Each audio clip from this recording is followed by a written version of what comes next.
Welcome in to Check the Mic. Steve Palazzolo, Sam Monson. We're live on YouTube, and today, Sam, doing what we did on Monday, except for the AFC. We are going team by team, talking about their win totals for this season. Go check out the NFC if you have not already on Monday.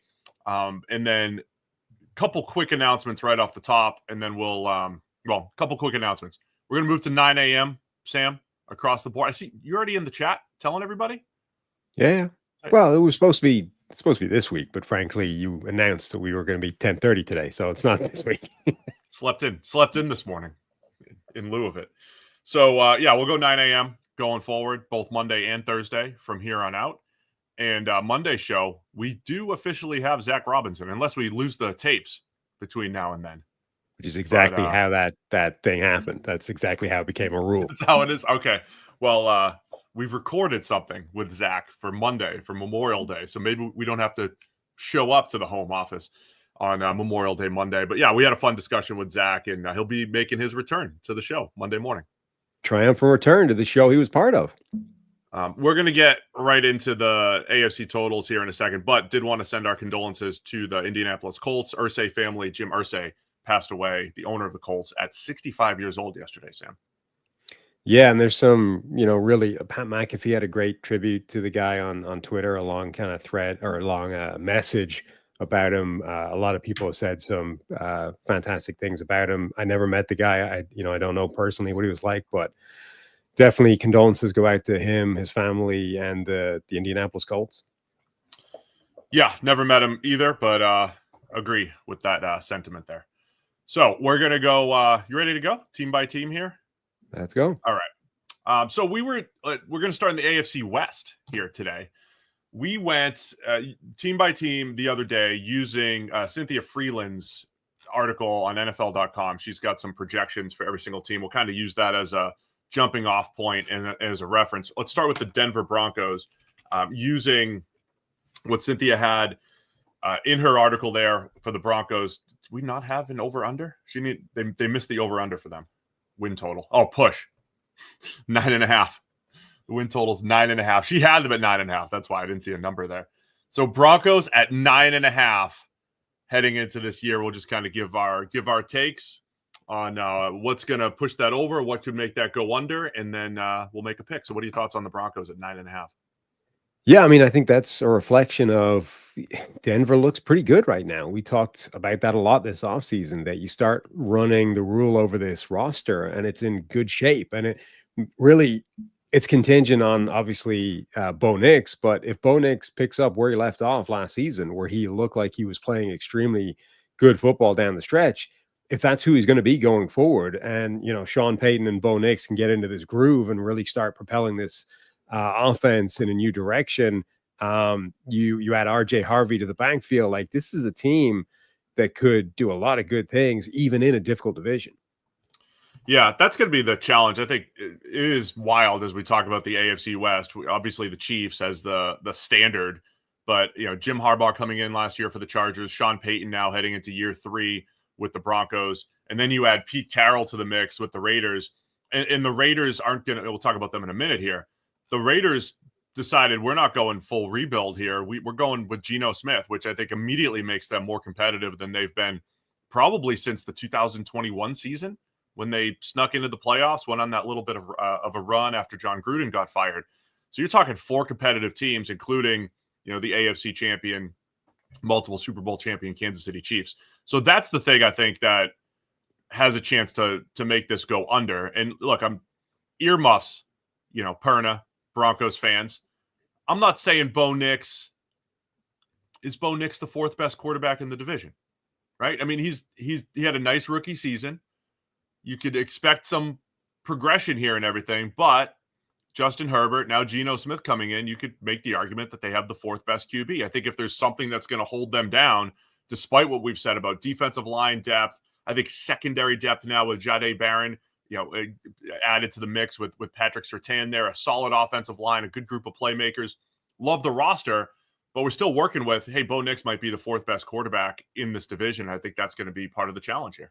Yeah, I mean, I would say the expectation should be that he's the 4th best quarterback in the division. And if he's not, things are extremely good for Denver. Like if he's 1, 2, or 3 somehow this season based on merit, not one of the other guys getting hurt, if he ends up outplaying one of the other 3 quarterbacks in this division, you would say Denver's in a phenomenal spot. I mean, if Bo Nix plays at that kind of level, you would be looking at the Broncos as like a legitimate contender, not just a team that can win double-digit games. So let's make a pick here. Where do you think Denver ends up? Cynthia has them at 9.5. I don't know how, but yeah. Push. I mean, I'm going to lean under just because that division is tough, but I think it's in the right kind of area. Like, it wouldn't shock me if Denver is a double-digit win team this year, but that is a tough division now to get out of. And as much as Bo Nix was impressing down the stretch, we still don't really know what his baseline is going to be going forward. Yeah, I'll probably lean under, just a little bit of regression there. But look, I think this goes over if the thing I kept repeating was Bo Nix plus Sean Payton. I think Sean Payton did a really nice job down the stretch as well. Bo Nix, it wasn't like this, he was awful at the beginning and then just got better. It was a little bit up and down, but like on the ascent for the most part. If Bo Nix takes another big step forward, and then, the defense has to probably do something similar to what they did last year, where they had a couple blips here and there, but that was mostly injury related. They can get after the quarterback, and they have some talent on that defense. So I like the Broncos. I like what they're capable of, but I'll lean under here on the 9.5.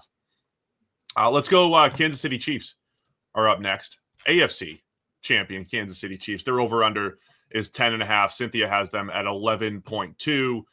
I know it's easy to just remember the last game where they got blown out, but everything leading up to that was the Chiefs finding a way to win by a score, always finding a way. So what are you looking for this year for the Chiefs, with their big story being this offensive line overhaul since the Super Bowl?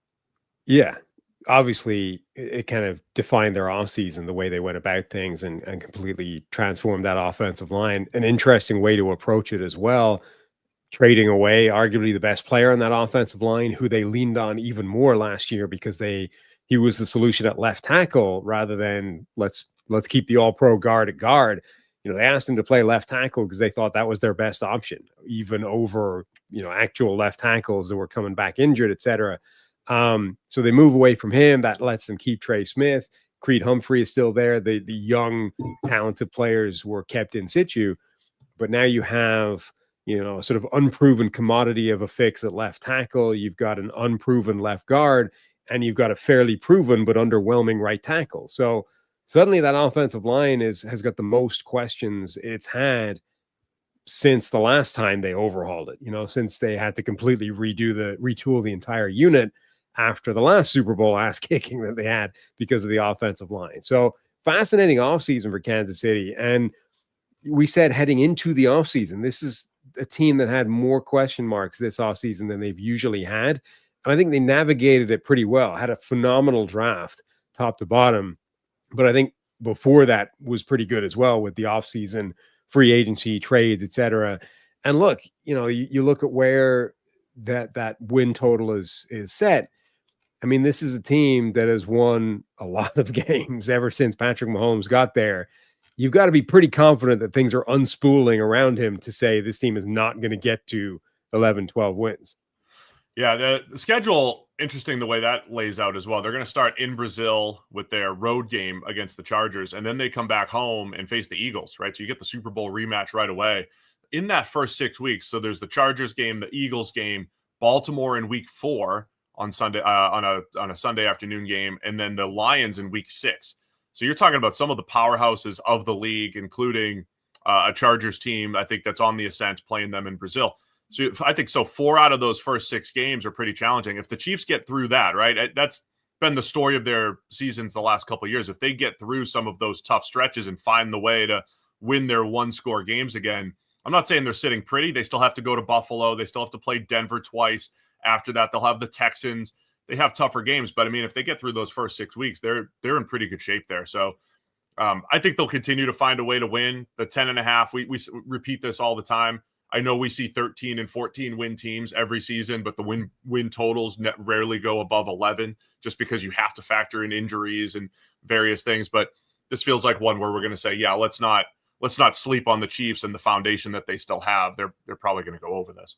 Right. I mean, they have they have never come in under this number with Patrick Mahomes at quarterback. Like the last time they only won 10 games, Alex Smith was the quarterback. So as much as, yeah, look, this is the way these win projections work, you have to go over here. I mean, there's a lot of question marks still for the Chiefs. It's been an evolving team. The offensive line is shifting. The wide receiver room is still very much up in the air. We don't know what that group looks like together when they're all healthy. And Mahomes is kind of like, he's changed as a quarterback. He used to be this high octane, push the ball down the field, explosive plays to Tyreek Hill left and right. And the last couple of years, his average depth of target has plummeted. He's been not like this Alex Smithian conservative quarterback, but a guy who's not the huge play threat is not anywhere near as potent as it has been. And yet you still would have to say the Chiefs are going to win 11 plus games. Yeah, I mean, things have definitely changed. I mean, before that Week 18 game when they played backups against the Broncos, number one in points per game allowed. Spags as defensive coordinator has been outstanding. I know they got beat up on both sides of the ball in the Super Bowl, but this has been a defense first team that's actually just been shortening the game. That's a big part of the Mahomes factor, with the average depth of target being lower. But if everybody's healthy this year, they get to be what they were hoping to be, which is, all right, downfield passing attack, Marquise Brown, Rashee Rice underneath, but Xavier Worthy using his speed. So, yeah, they'll be tested early on, though. So I think that'll be the key to them. If they're sitting here at 3-3, rather than 4-2 or 5-1, maybe they regress a touch. But yeah, I'll take the over on Kansas City's 10.5 here. Las Vegas Raiders up next. As I mentioned, I think Geno Smith just really raises the floor of this team quite a bit. Even with, there's still some roster holes. There's still some questions that need answering here for the Raiders. They're over under 7.5 here. Cynthia has them going slightly under at 7.4. This feels like the team that could just take a massive leap here, though, with Pete Carroll coming in, with Geno Smith coming in, and some of the talent that they have added. And, just getting healthy Max Crosby, healthy Christian Wilkins. Those are the types of things I think could help the Raiders quite a bit here. Yeah, but particularly on offense, like I would be excited by what this offense can do. Geno Smith, obviously a quarterback, completely transforms them. And look, we've been pretty open about, like, Geno Smith is a flawed quarterback. He is actively bad in the red zone. I mean, he struggles in the red zone relative to the rest of the league, relative to the rest of his play. Even factoring that in, Geno Smith is a good quarterback, and a good quarterback that completely changes what they've had with Aiden O'Connell and, Gardner Minshew. Like, he propels them in a completely new direction. Added to that, you already have Brock Bowers from a year ago. This offseason, you added Ashton Genty, who's one of the best running back prospects in the last decade plus. You added Jack Besh, a receiver, as well. Like, you've got some weaponry for Geno Smith to work with as well. The offensive line, I think, is pretty good. We'll see just how good DJ Glaze at right tackle will be an important player for them, because they kind of elected to say, no, we're happy with him. We're going to give him the shot to play at that level and show that he can be the guy. If they're right about that, 4/5, maybe even all 5 players on the line are average to above average, and that's all you need, right? So this offense could be very good, particularly with Pete Carroll, wanting to run the ball, wanting to kind of limit the asks of a quarterback and not stress him too much. I think the defense may lag behind significantly, but I would prefer it that way, right? For a team moving in the right direction, give me the team that can go toe-to-toe with anybody on offense and hope the defense can play above its skis for a few games. Like, I think that's how you're going to win more than 7.5 games. It's too early to say this, but remember my run with the Titans when they had A.J. Brown and Derrick Henry, and I just said the dudes just take over.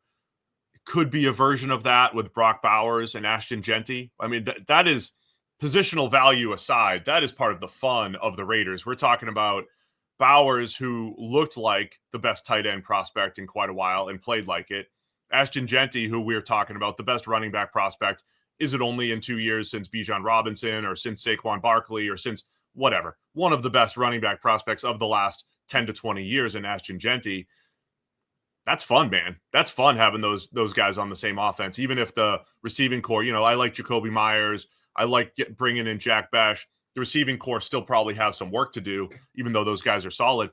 But man, having Bowers and Genty, and at least having a quarterback that can be consistent and move the ball around. So I think this one, look, I think it's a tough schedule for the West teams here in the AFC West. They're having to play the NFC East. The NFC East with an ascending Commanders team, of course, the Super Bowl champion Eagles. I think the Giants will be a little bit tougher this year, and of course the Cowboys. So I think the schedule's tough here. But man, 7.5 feels like the Raiders could sneak over this with the floor being raised there. Yeah, and it's not that tough if you look at it in terms of Vegas forecasted win totals. It's not easy, but it's like middle of the pack. It's not, detrimental necessarily to them. The Chiefs is the most difficult of the division, but even they are not like way out above anybody else. The chat pointed out, Steve in Italy said that the Raiders, according to Warren Sharp's analysis, where he does the rest disparity stuff, they're one of the sort of most disadvantaged teams and since he's been tracking this in terms of rest disadvantage versus opponents. The thing is, though, right now there doesn't appear to be a lot of evidence that matters. On a week-to-week basis, there just isn't the disadvantage in terms of rest that people thought there might be. I forget who it was. Was it ESPN or NFL? Brian Burke? I forget who ran the study, but the rest disadvantage thing does not appear to matter in a huge amount at all. And in fact, it's actually been kind of removed from the Vegas point spreads for everything except I think Monday Night Football for some reason still factors it in, but every other line doesn't even give it credence anymore. So the Raiders are getting screwed by the schedule in terms of rest relative to their opponents, but there's no evidence that actually makes a difference at the moment. Yeah, I think the bigger challenge is just going to be the schedule. They're going to be playing a last place schedule relative to their peers, but like I said, playing the NFC East, I think will be a challenge. They do have the AFC South as a group as well, but they're not as bad as they were. They could be on the ascent as well with the Jags, healthy Jags team. The Texans look like another top team.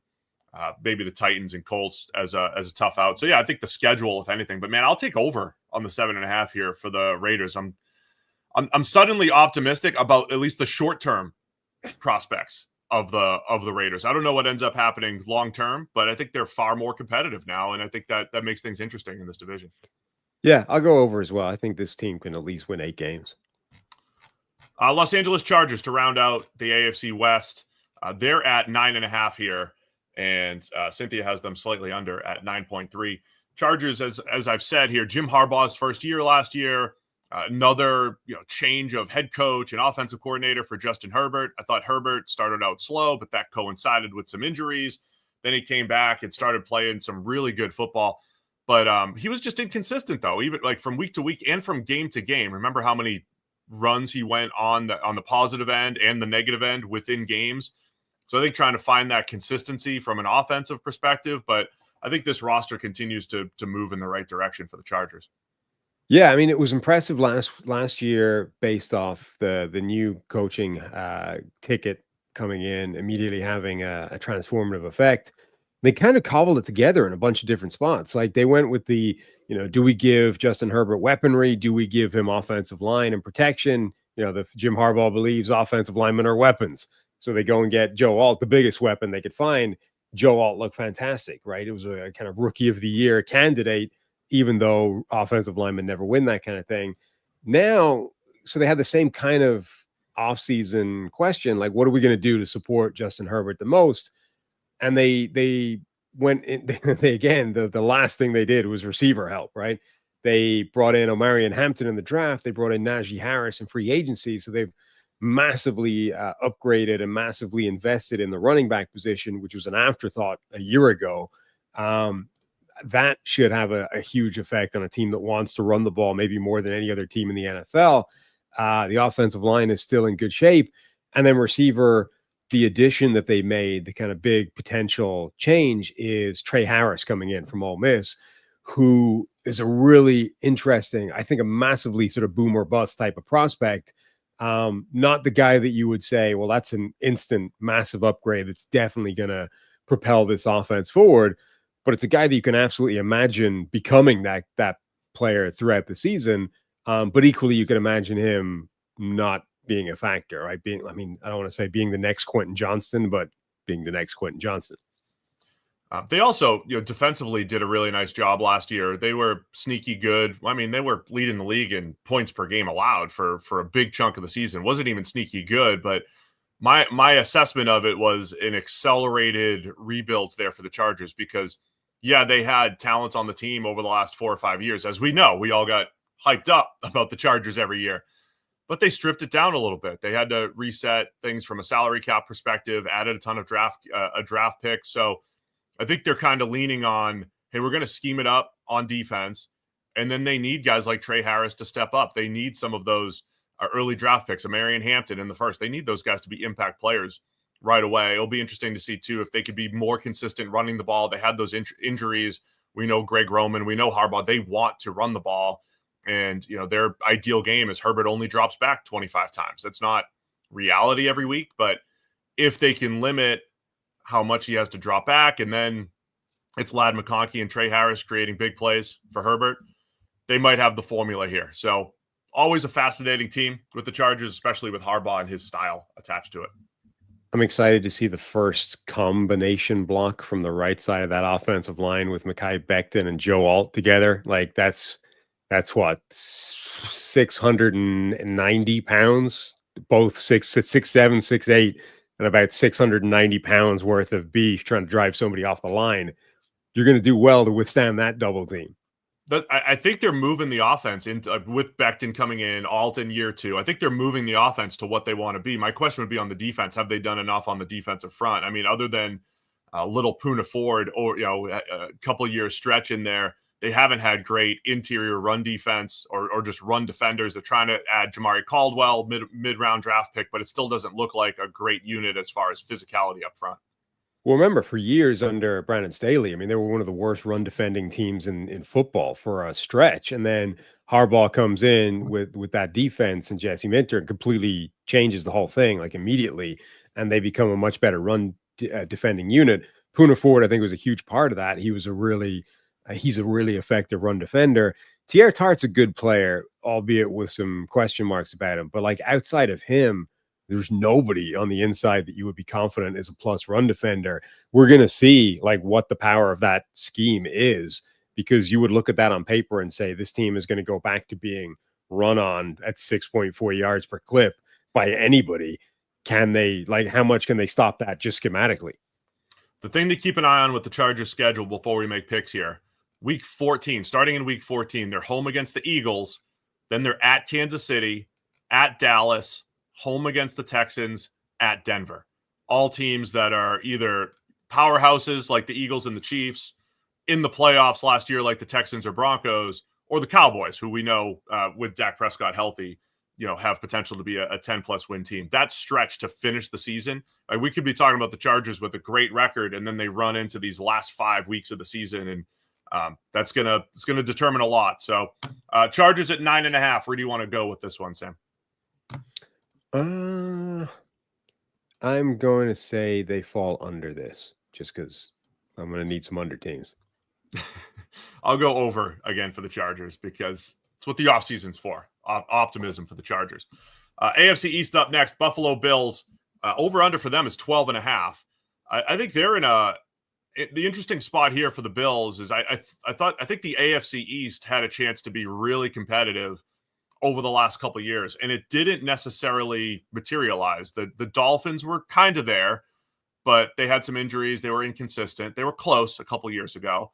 And then the Jets were supposed to be competitive with Aaron Rodgers and all of their go-for-it moves, and that just never happened.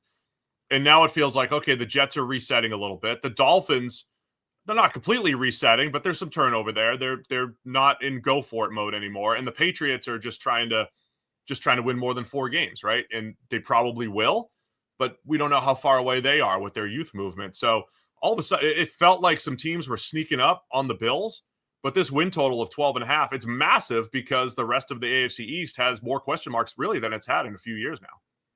It does, yeah. So you've got that part. And also last season, like they had what sort of felt like just a higher version of those teams. They overachieve shockingly, and we sort of say, well, a note of caution, right? Don't get too excited because you might be the Giants and you win a playoff game and you think you're great, and then you completely unspool the following season because it wasn't real.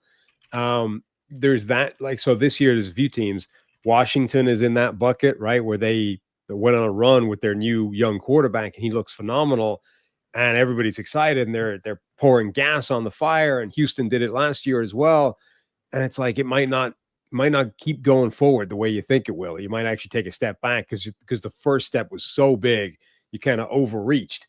Last year was kind of supposed to be a rebuild for Buffalo, not like a total teardown, but we weren't really expecting Buffalo to be a dominant force last year, and they were. They looked as good as ever, and it sort of felt like actually the stuff that we thought might take a while to bed in and get back to where they were, they just picked up where they left off and continued as a contending team.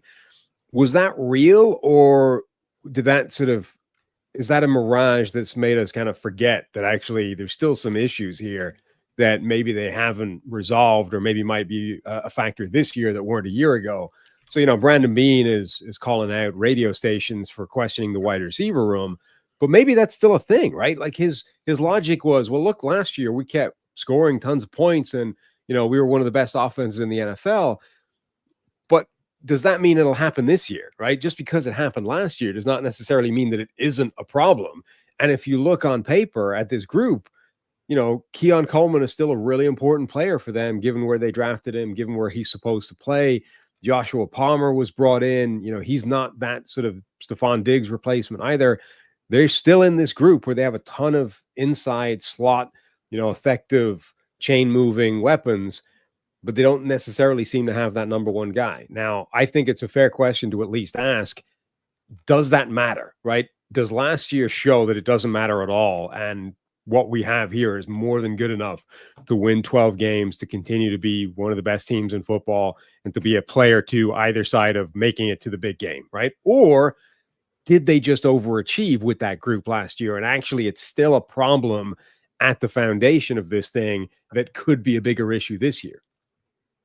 Yeah, I'm not really worried about the receiving core for Buffalo all that much. I know Josh Palmer comes in as well. I think when you add it up, and the Josh Allen factor, right? I mean, this is years of seeing Patrick Mahomes, Josh Allen, and Lamar Jackson. We could say all three of those guys have elevated subpar, not even subpar receiving cores, but receiving cores where if you put the average quarterback in there, if you dropped a Geno Smith in there, you dropped a Gardner Minshew in there or whatever, I mean, you're just not going to have success. Like I'm fine. Josh Allen and the offense are going to be absolutely fine, in my opinion.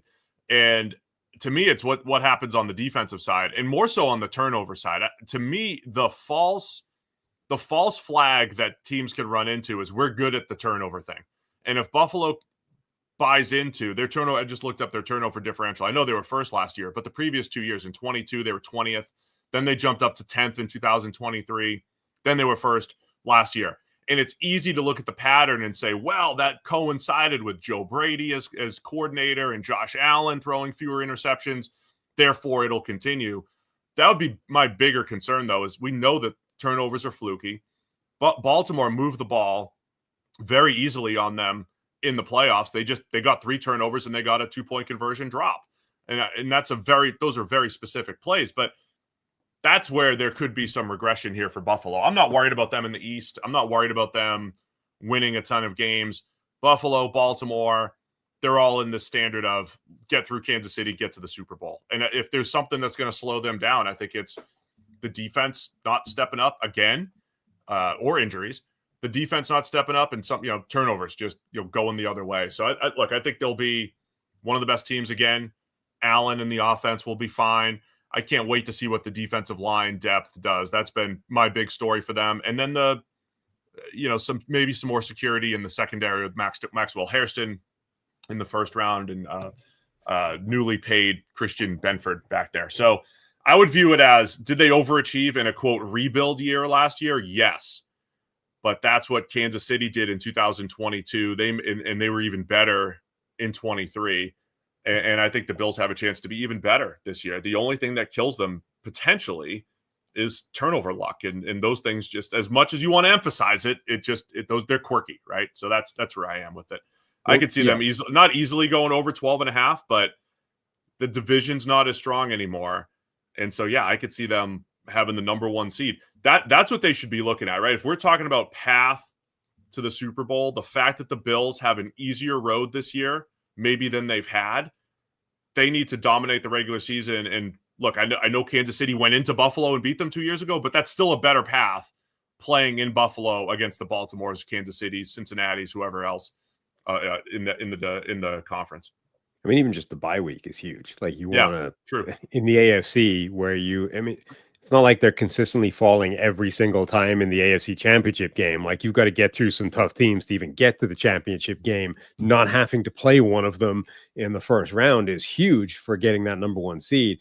The turnover thing is connected as well. Like if that regresses, if they go back to being just a middle of the pack turnover team on defense, that could potentially expose some of the weaknesses in that defense as well. Like a lot of pressure, not directly, sort of not publicly, but a lot rests on the shoulders of first round pick Maxwell Hairston, a corner. It's tough for corners to come in and be, really good right away. Obviously, we saw last year the Eagles did it with 2 guys, but it's not that it's not that easy. It doesn't tend to happen that much. So, Hairston's like the last first round corner the Bills took isn't there anymore, and his job was taken by the 6th round guy who just got paid. So that's a potential struggle. The safety duo of DeMar Hamlin and Taylor Rapp is not as good as it used to be, when they had Micah Hyde and Justin Poyer. So if all of a sudden they stop turning the ball over on defense collectively, you might start to see some of those cracks emerging in the back end. Don't ask us what PFF rankings are, people. I don't know. Ask the author. They can answer for you. That's what's happening in real time here. Over under 12.5 here for the Bills. This is an interesting because the last 5 years they've been either side of that. They've been either 11 or 13. So really quick too, they're playing the AFC North, challenging with the Bengals, Ravens. They kick things off with the Ravens, but also the NFC South. So they have the NFC South in their own division. As I said, I feel like they've regressed. That's why this number is so high. I'll probably they have on this. Like they have a couple tough games, but yeah, they have a relatively beneficial strength of schedule. They have like the 5th easiest one based on projected win totals. I say that so. If you look at the kind of way that like basically the easiest 3 and the hardest 3 are outliers relative to everybody else. The rest of them are all pretty much of a muchness, like the 4th easiest schedule and the 29th easiest schedule are not a million miles apart from each other. I think it's really only a factor if you have one of the 3 easiest or hardest. So Buffalo is the 5th easiest, which is to say slightly easier than everybody else's schedule. Did you make it? I'll take the over 12.5. I think they get 13 plus. I'll go under. I'll give them 12 wins. All right. Miami Dolphins are up next. They're over under 7.5. I can't make this answer until I know how many teams with winning records they're going to face. That's what I need to know. They'll go 6-1 against teams with losing records and lose against teams with winning records. Now, like I said, it doesn't feel as great in Miami now versus maybe a couple years ago where it felt like, all right, they're getting close here. They need to get over the hump and beat the Bills and the Ravens and some of the better teams. Now the roster's taken a bit more of a hit, but they still have the capability of putting points on the board with Tua at quarterback when he's out there and healthy, with Tyreek Hill, Jalen Waddle. They were getting the tight ends involved a lot more last year, but they feel more fragile. Tyreek Hill was completely dominant and unstoppable in 2023, except against good teams. That wasn't the case last year. We saw some regression from Tyreek Hill for the first time, maybe forever. So a little bit more fragile in Miami, maybe than they've been in the past. They just don't look as good. I mean, there's not that many places. You look at the starting 11 on either side, and there's not that many places you look at it and say, well, this is, really imposing and frightening. And yeah, like Tyreek Hill and Jalen Waddle and Tua can still theoretically make noise, but Tyreek Hill did not look himself last year. He's also constantly like he's reaching Stephon Diggs level of like headache, where every couple of weeks you're going to get a cryptic tweet. It's like, oh, is he want out, or we got problems, or just straight out saying he wants out or he's going to leave.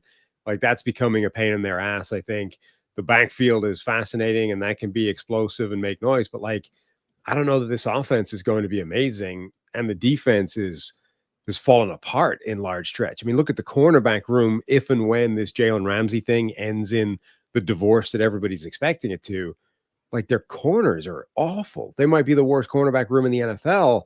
That's not, I mean, that's important. Like, even if you're in a division where teams like Buffalo are trying to avoid having X wide receivers, you still can't trot out the kind of cornerback room that the Dolphins are about to on paper. I mean, this looks like a team rudderless. I don't know what direction they're heading in. Did you mention Teron Armstead retiring? No. In your list? Sorry. I didn't catch everything. I just want to make sure I didn't miss it. Teron Armstead retiring at left tackle too. So that just brings up the questions of Patrick Paul in year 2 at left tackle. So yeah, there's more questions. At their peak 2 years ago, Miami was beating up on bad teams. Looks like this, contender that could challenge Buffalo, but did they beat Buffalo one time that year? I know they've beaten Buffalo at like once or twice, but every time they needed to win a big game, they weren't there. Now they're a little bit worse. So that's the challenge here for the Dolphins. That's why the win total's down at 7.5. You do have to say, hey, they are playing the NFC South. The same thing we said with the Bills. So there are some games that are winnable there, but the challenging, playing Baltimore, Cincinnati, Pittsburgh in the AFC North is going to be tough as well. And look, Tua gets rid of the ball basically faster than any other quarterback in the NFL. It's his kind of skill. It's his superpower. The offense schematically is good. But that offensive line, you would have to say, is now concerning enough on paper that you have to at least start thinking about, does Tua make it through 17 games, right? Patrick Paul, complete unknown at left tackle. They drafted him for this reason, to take over at left tackle from wherever Teron Armstead hangs him up. They're going to have a new player at left guard or a bad player at left guard if Liam Eichenberg somehow maintains that spot. The entire left side is a problem. Now, okay, that's Tua's open side most of the time. He's at least looking at that pressure coming. But the other side is Austin Jackson, who's not good. Three out of the 5 spots, you would say, are probably going to be issues. I don't know if Tua's making it through 17 games. And if he doesn't, like, immediately, I mean, Zach Wilson comes in as the quarterback, and I don't imagine that goes that well. I'm intrigued. Or Quinn Ewers. I'm intrigued. Zach Wilson, data points. Who predicted Quinn Ewers as the next? What did he predict? Was it Michael Irvin? What? Or no, Dez Bryant. Dez Bryant said he's like the next Brady or something like that. Quinn Ewers. Oh, yeah. That was one of those tweets where, somebody quote tweeted and was like, the people that only want valid opinions coming from former players, like, this is the opinion of a former player. This is what you asked for. Where are you going to go with the 7.5 here? Because it's not a high number. I know we've been a little negative about where Miami is here, but over or under the 7.5. I'm going to go under. I can imagine this unspooling from Miami and this like blowing up. Yeah, I'm also going to take under. I don't love it because I still think they're decent, but we'll go under that. Is New England up next or the Jets? Yeah, New England's up next. They're at 7.5 as well. So this is a team that's won 4 games each of the last 2 years, but this win total is saying, okay, all of the moves, year 2 of Drake May, Mike Vrabel coming in, the free agent additions, all the draft picks going to the offensive side of the ball, that's enough to move this over under to the same place Miami is at 7.5 for the Patriots. Well, this is a fascinating, like, this is how the feels can be totally different. Like 7.5 for Miami feels like a disaster and the whole thing's unraveling and they might be blowing up and forget the Super Bowl window. It's like, can they just keep this show on the road? 7.5 for New England. It's like, everything's going great. Like, we're pointing in the right direction. We're getting better. It's awesome. But this is, they're just effectively the same thing. Just to add to that really quick, and I say sometimes we fall into this fallacy of forgetting what the baseline was for a team and only looking at the additions and subtractions. I mean, I think Drake May could be fantastic, but Tua, Waddle, and Tyreek Hill, that's still a better pass game foundation than what New England has, right? Even if May takes a big step forward, we're talking about Miami has some explosiveness still there, right? And so I know they're moving in different directions, but New England's working hard to get to the point where Miami is offensively. Yeah, I mean a big X factor is what Stephon Diggs has this year, coming back off that ACL injury. He's already at that age where you would be concerned about him if he was 100% healthy, coming back off an ACL as well. Like that could be, I think that's a fairly broad range of outcomes. Like he could be a really good receiver for them and their best receiver, or he could bring basically nothing to the table if he's done, or if he's not going to be the guy year one coming back from that injury. But we saw last year effectively the dangers of getting too excited when all of your eggs are in the basket of young players. Will Campbell theoretically solves left tackle, but does he actually? Like maybe he is a guard because of the short, stumpy arms and his weird, narrow body. Maybe he's not a solution at all at left tackle.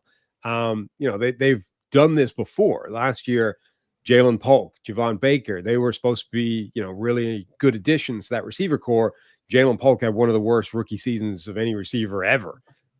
So it's difficult to know what this is. Like they've definitely addressed it. They've added a lot of bodies and a lot of potential fixes, but it wouldn't take that much for this team to still have one of the worst offensive lines in the NFL, one of the worst receiving cores in the NFL.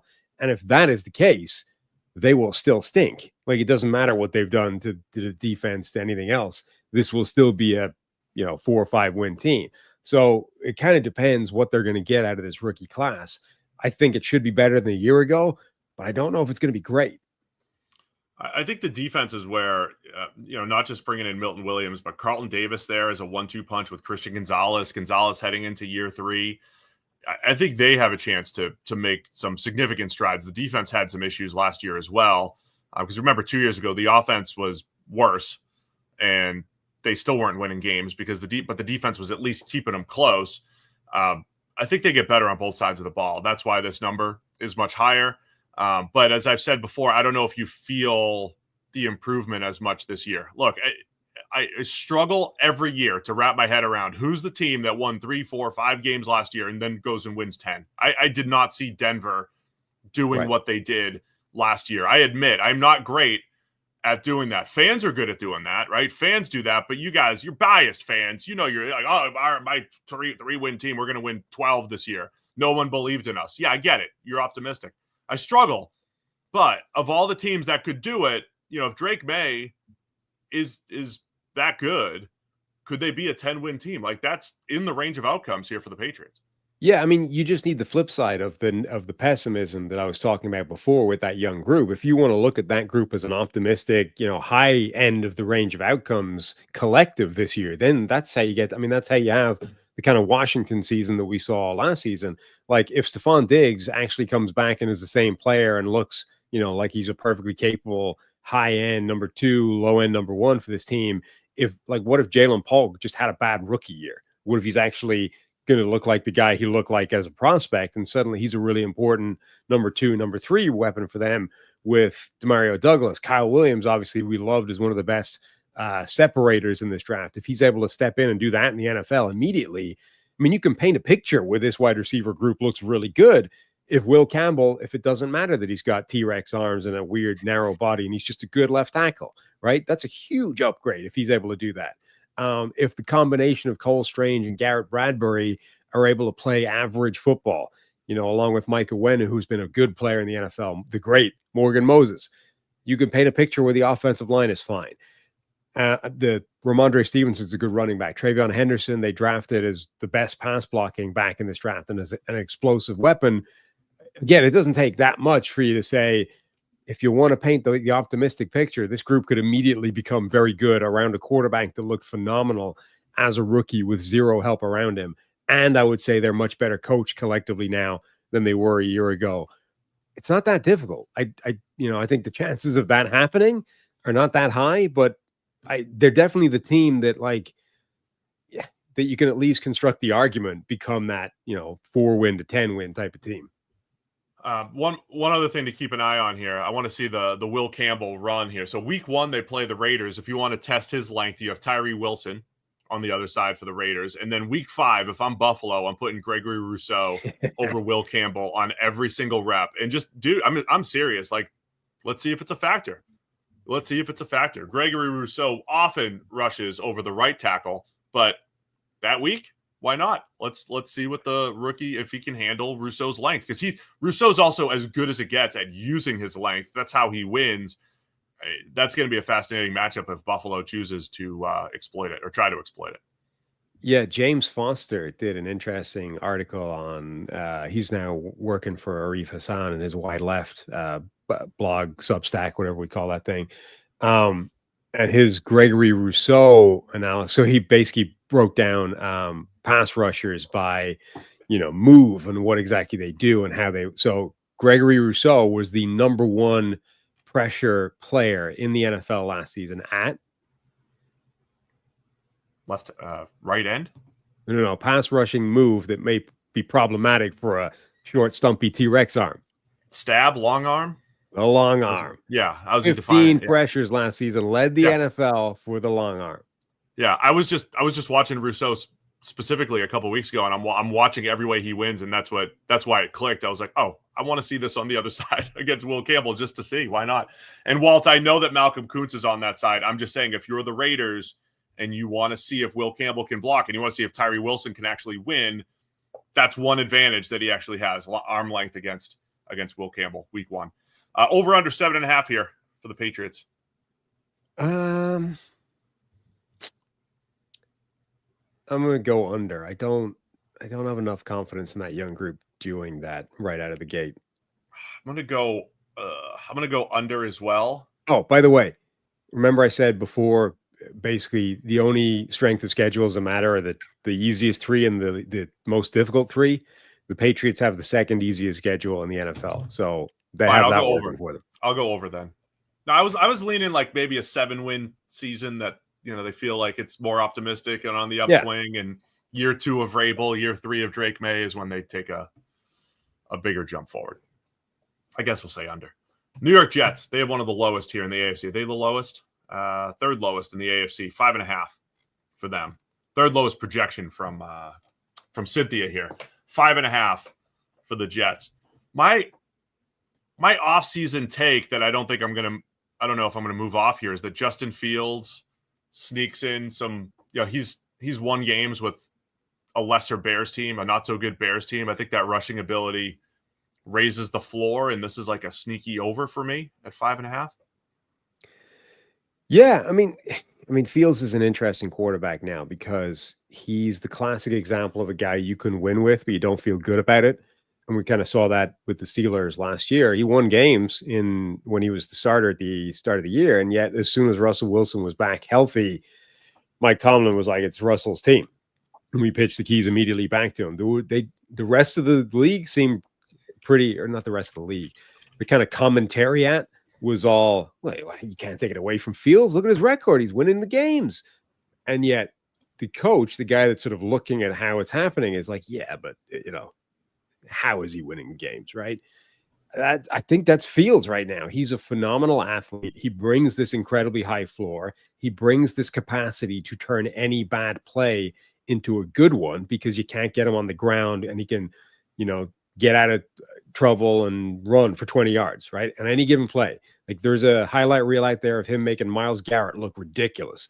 Myles Garrett whoops the left tackle and Fields just skips by him and turns it into a positive play. There's not many quarterbacks that can do that, and he can do it consistently. But he's also a below average passing quarterback at this point who has admittedly, like, he's gotten better every year of his career, but he started at such a low ebb that he still isn't at a level where you would say, okay, he's definitely good enough to be the starter for this team over the next 5 years. Like, that's still an unknown, even with that incredibly high floor and the fact that he can make big plays, et cetera. So I think you're right. Like, he'll win a bunch of games that he shouldn't win, but he might also lose games that were there to be won as well. What if I told you Justin Fields' last 12 starts, his teams are 8-4. 8-4 over his last 12 starts. Now, am I cherry picking some stats? Absolutely. But it's the most recent 12 games. And you had 6 with the Bears and 6 with the Steelers. And we're talking about a Bears team that I think only won 7 games that year anyway. And so they went on a bit of a run. And a Bears team that didn't get better the next year. You're talking about a Steelers team they snuck into the playoffs, but a big reason they snuck into the playoffs is because Fields started 4-2 as the starter, and then they tapered off as well. So that's where I think I'm getting this feeling of the high floor that he's going to, and it coincides with my, hey, running quarterbacks raise the floor, and you might outperform your expectations just because you have that 100-yard rushing game when everything else fails. Speed and athleticism at the quarterback position doesn't fail. So that's why the 5.5, I'm not even saying it feels low for me. I get it. I mean, the Jets they're rebuilding, right? But offensive line looks in the right direction. Had some youth the last couple of years, a tackle, still have a Garrett Wilson at playmaker. Defensive line, I think, is taking a hit, but they still have some players there, especially Jermaine Johnson coming back off of injury. Still have Sauce Gardner at corner. And the big unknown for us, too, I think, is Aaron Glenn. We don't really know exactly, like any first-year head coach. And we've seen Nathaniel Hackett be completely overwhelmed. We've seen Dan Campbell get the Lions not even winning games right away, but at least on the right track almost immediately, just from a mentality and system standpoint. So a lot of unknowns here for the Jets. I just think 5.5 feels low, and they might sneak up on some teams and maybe win 6. So. Yeah, I could see that. I think there's a broad range of outcomes for this team. I think there's also I think they can have a similar improvement from just changing the coaching voice, right? Like it's been a mess since they decided that Robert Saleh was to blame for all their problems. But I think that offensive line could be pretty good. Fields is athletically talented and can make noise. Garrett Wilson is a really good player still. The talent in the backfield, I think, is really good. Breece Hall didn't have a particularly good year, but you're going to hear all sorts of Breece Hall's back better than ever, like bulked up. He's ready to go, career year. And you've got Braylon Allen and Isaiah Davis behind him. Like, that's a good group. And then the defense, I think, could be dangerous as well in a different scheme, like in a different system being brought to the table. So I agree with you. I think the Jets could be sneaky good this year. If not, I don't think they're good enough to be like a contender or anything. But I think, like, the reason the Rodgers thing was so disappointing is because this is a team that should have been a contender with him on the team. Now, there's been some turnover, and it's not exactly the same group, but I think enough of those pieces are still there that you would look at it and say they shouldn't stink. Like, they shouldn't be a bad team. Steve D from Italy, great interaction as always. He's asking me if I think Justin Fields. I think he's asking me. Yeah, he tagged me. Will Justin Fields ever be a top 15 quarterback? I mean, like, right now, I would lean no. But as we've talked about, given all the other options for the Jets, there's still a chance that Fields could do that. There is the rushing ability. There is the fact that in college, when he had his feet set and he threw the ball accurately with a good arm and everything. Like, there are tools there for Fields.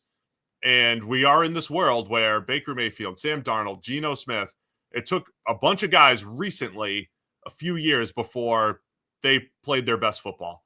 And so for a Jets team that has zero answers at quarterback, he's a nice hybrid option.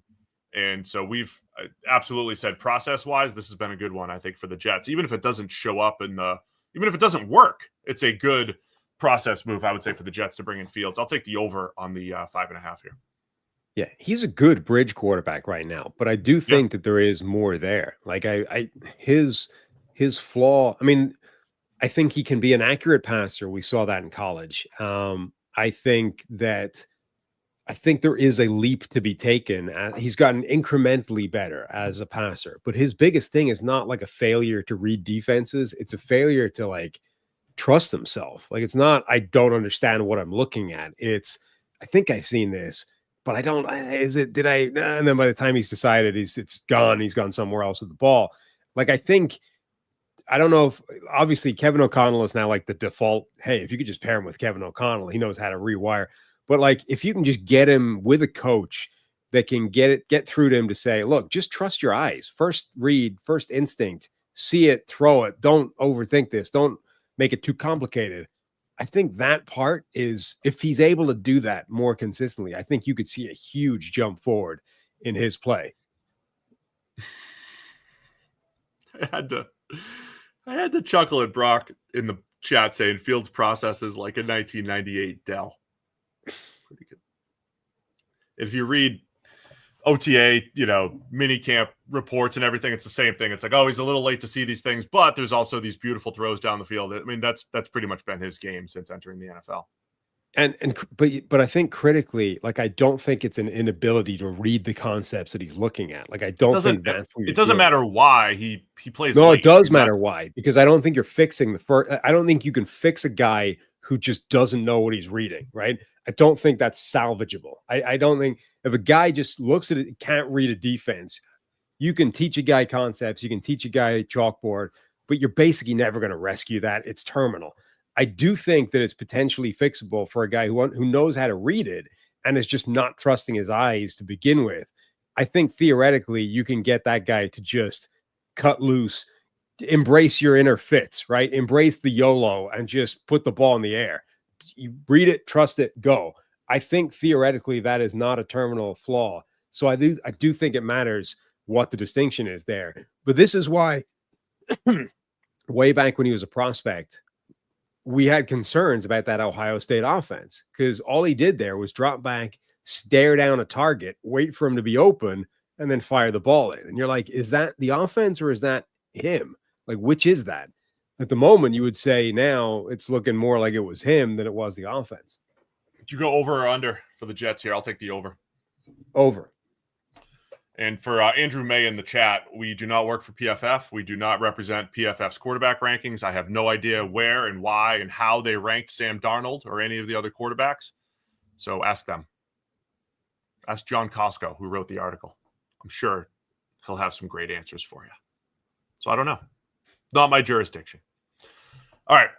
Quick break to tell you about our friends over at Skims. We had heard of Skims before, but didn't know they were offering men's underwear until they joined up with Check the Mic, sent us some of their Skims underwear, and I don't have to deal with right now the underwear that doesn't fit right, that's hard to be comfortable in, hard to the waistbands that just you can't stand, because I got Skims now. I got my Skims boxer briefs. The cotton is my go-to. They got cotton or stretch. Cotton designed for day-to-day use. Stretch built for athletic performance. I'm a cotton guy. Cotton boxer briefs from Skims. They're the new go-to. The best underwear I've ever had, Sam. So excited that Skims has moved into men's underwear and that we could be a part of it. So cotton men's boxer briefs, my new go-to from Skims. Yeah, they're legitimately really good stuff. I mean, I've been sent some underwear in the past, and I'll be honest, it's not been great, and it hasn't survived the underwear drawer beyond the point that it needed to. But the Skims stuff is good. Like, it's legit. It's the best underwear that I've got right now, and it's going to stay in the drawer long past our association with Skims. So you can shop Skims Men at skims.com and Skims stores. You got to let them know that we sent you, though. So after you place your order, select podcast in the survey, select our show, check the mic in the drop-down menu. Make sure we get credit. Drop down, check the mic, select podcast, select our show, check the mic. Skims is the official underwear partner of the NBA, WNBA, and USA Basketball, as well as check the mic. All right, let's go. For anyone that doesn't know, because somehow there are still those people out there, we no longer work for PFF, and happened since last August. We left PFF, and we work here. See the 33rd team. 33rd team. Right there. And this is a whole new show. Check the mic, whole new feed that started. I'm glad you found us as well. And a lot of people found us during draft season here. I know you didn't know where we went during the season, but we're glad that you did find us.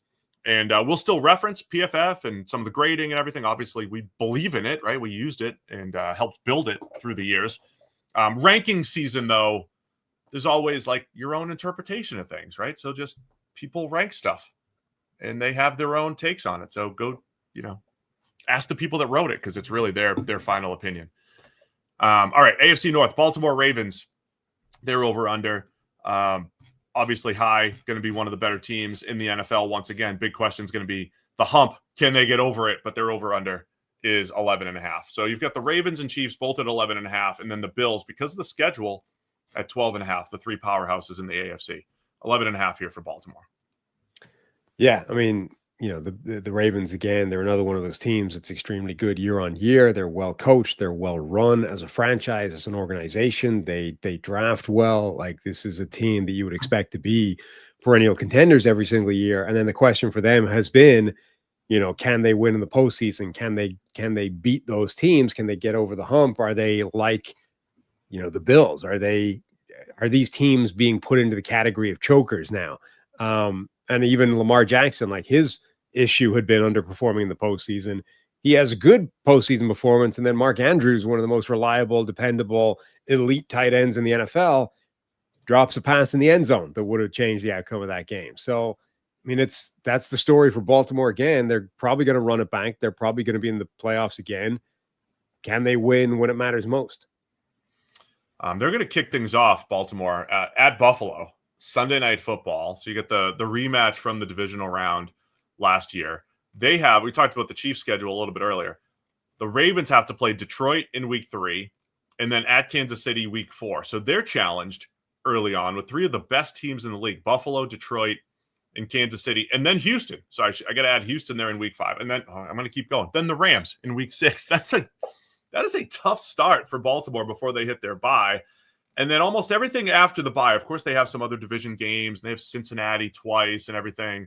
They go to Green Bay in week 17, but I think it dies down a little bit. So I think if they can handle, much like the Chiefs, if they can handle that first 6 weeks or so of the season, then, I think they'll be in a good spot going forward. And the same thing with Buffalo too. I mean, the goal is to get past these best teams. Even though Baltimore had that number 1 seed a couple of years ago, still lost in the AFC Championship to Kansas City. I think that's going to be crucial. It'll be a little bit more difficult for them with the North, with some of their schedules. They're the teams that they have to play in Cincinnati twice. Pittsburgh always gives them at least one good game. So I think it'll be challenging, but that's a huge key for, I think, Baltimore making their run. So handling the early season and then obviously taking advantage of home field in the playoffs if you have it. The other part about Baltimore, the people aren't picking them blindly through the playoffs. The last couple of years, they hit this stretch where it's like, hey, they're kind of the best team right now. When you throw good teams at them, they crush them. I mean, more than the Chiefs, more than the Bills. When they go up against good teams, that run that they had in 2023, where they destroyed the 49ers and they were destroying the Dolphins, all these teams, it's like, this is a great game this week, and Baltimore just killed them. They can do that. They're capable. But now it's about putting it all together once you get into the playoffs as well. Yeah, and I think they're a good team at peaking. I mean, we're going to see a few teams this year, I think, because of the way those schedules all seem to be brutal early.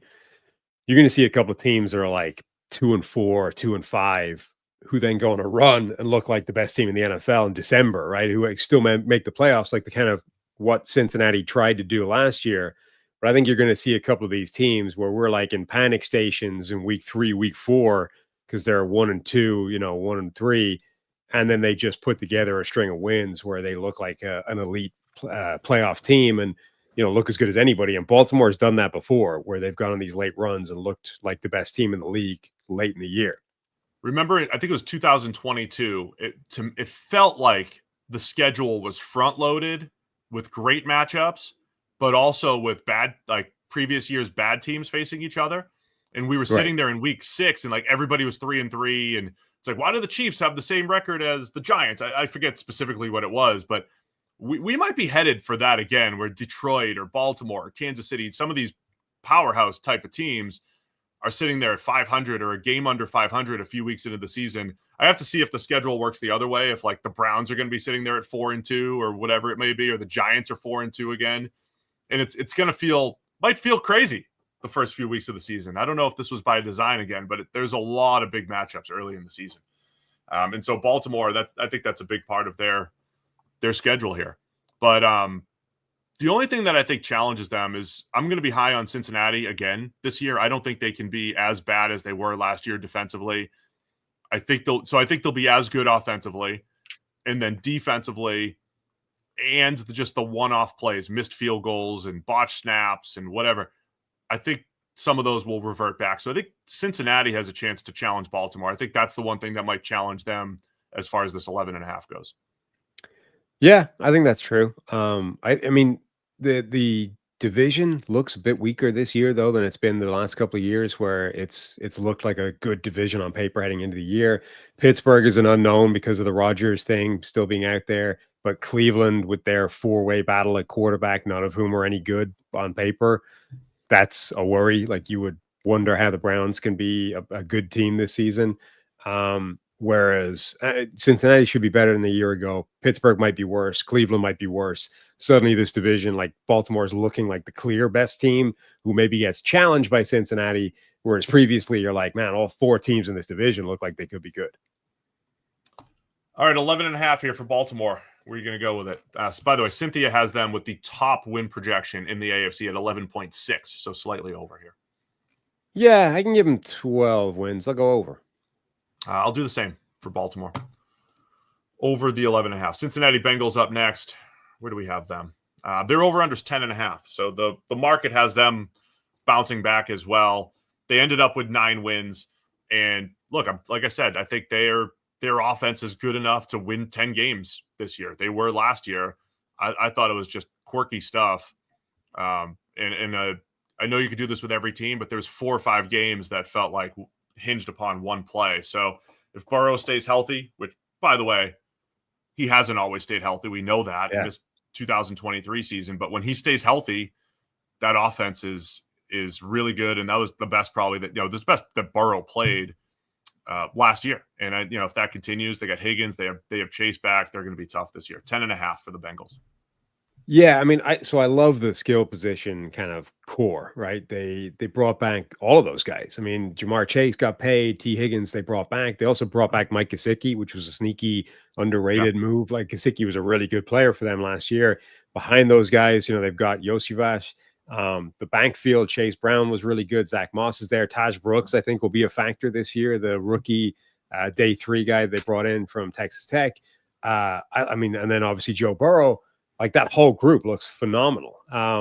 If you want to be concerned about the offense, you would look at the offensive line and say that group could be a problem in any given year. Now, it could also be not a problem. It'd be an average group, but Cordell Volson, Ted Karras, Cody Ford, the interior, Amarius Mims at right tackle is still an unknown, really. And then Orlando Brown Jr. hasn't played his best football the last year or two. So that group could be an issue and undermine the skill position group. But yeah, the offense should be very good. I think the defense should be better than it was a year ago, simply because it shouldn't have been as bad as it was a year ago.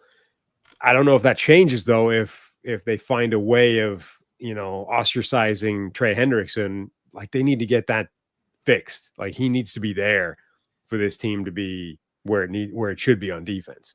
I don't know what kind of leverage Trey has to actually sit out. So I think ultimately he's going to play. But if you're the Bengals, I mean, do you want to have that kind of drama? And, for a guy that has been so good, was the only pass rusher last year, and he didn't just win and have those 6, 7, and 8 pressure games. He finished too, right? He had those pressures. He also had the clean wins where he's finishing and sacking the quarterback. I think they're better defensively for a couple of reasons. I'll assume Trey Hendrickson's back and they sort that out. The cornerback combination of Dax Hill and DJ Turner, both guys, former Michigan guys, were looking really good at various points last year. Turner, 3 pass breakups in the game that he got hurt. Dax Hill had just moved to corner, was looking really good in the preseason and early in the year. Both guys coming off of injury. Plus, one of the studies that we did when we were at PFF was just the coordinator change often sparks the defense. So even if you have limited talent differences, just the coordinator change sometimes, at least in the short term, gets the defense moving in the right direction. Might not long term, but in the short term. So I'm kind of banking on that short term positive regression to the mean for the defense, plus some development in the secondary, plus the offense being elite. So I'll go over the 10.5 here. I think the Bengals, I mean, I'm just doubling down on last year. I had them and the Eagles going to the Super Bowl. Only one team made it out of that too. One team didn't even make the playoffs. It was the Bengals, so I'll double down on the Bengals having a big season here. Yeah, man, I don't know if they're getting to 11, though. I'm going to go under that and give them 10 wins. 10 wins for the hometown Cincinnati Bengals. We're not Bengals fans. They're just the hometown team. Cleveland Browns. I'll go to 11 if they credential us. Yes, if we can. Did you see what do they have? They have like one Thursday night game, I think, that we're gonna get denied Yeah. entrance into. Okay. Yeah. But we'll still try. We got to Oh be yeah. sneaky. We'll We gotta ask and say they'll say we're no, from. but we'll give it a shot. We need to tell them we're from the 33rd Team Inquirer or something like. We got to add some sort of newspaper title to it, so We they'll just let us in. we'll go looking for a newspaper that existed in like the Depression, right? Like there's got to be some sort of local Cincinnati Bugle or something that existed back when everyone was wearing fedoras and like a ticket in it. And I would just ask. We say, look, a couple of young up and coming reporters for the Cincinnati Bugler. Perfect. Give us a seat. We'll be front row. We'll be sitting right next to Paul Daner. It'll be great.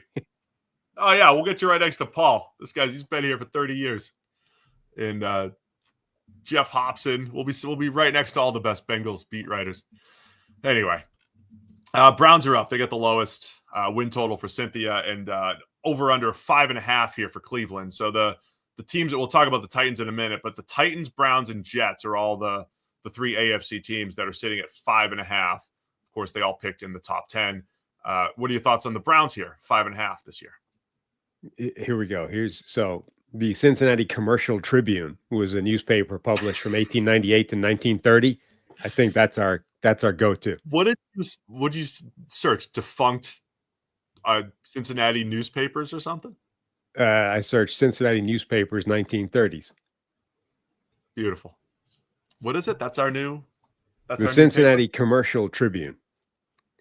There's also the Cincinnati Volksfreund if you want to go for a German language newspaper. If you think you can swing that. A lot of German history here. No, the Commercial Tribune, I think, is a good way to get us in here. Oh, no, one for you. There's the Norwood News as well. Oh, I'll bring it back. I'll get it over here.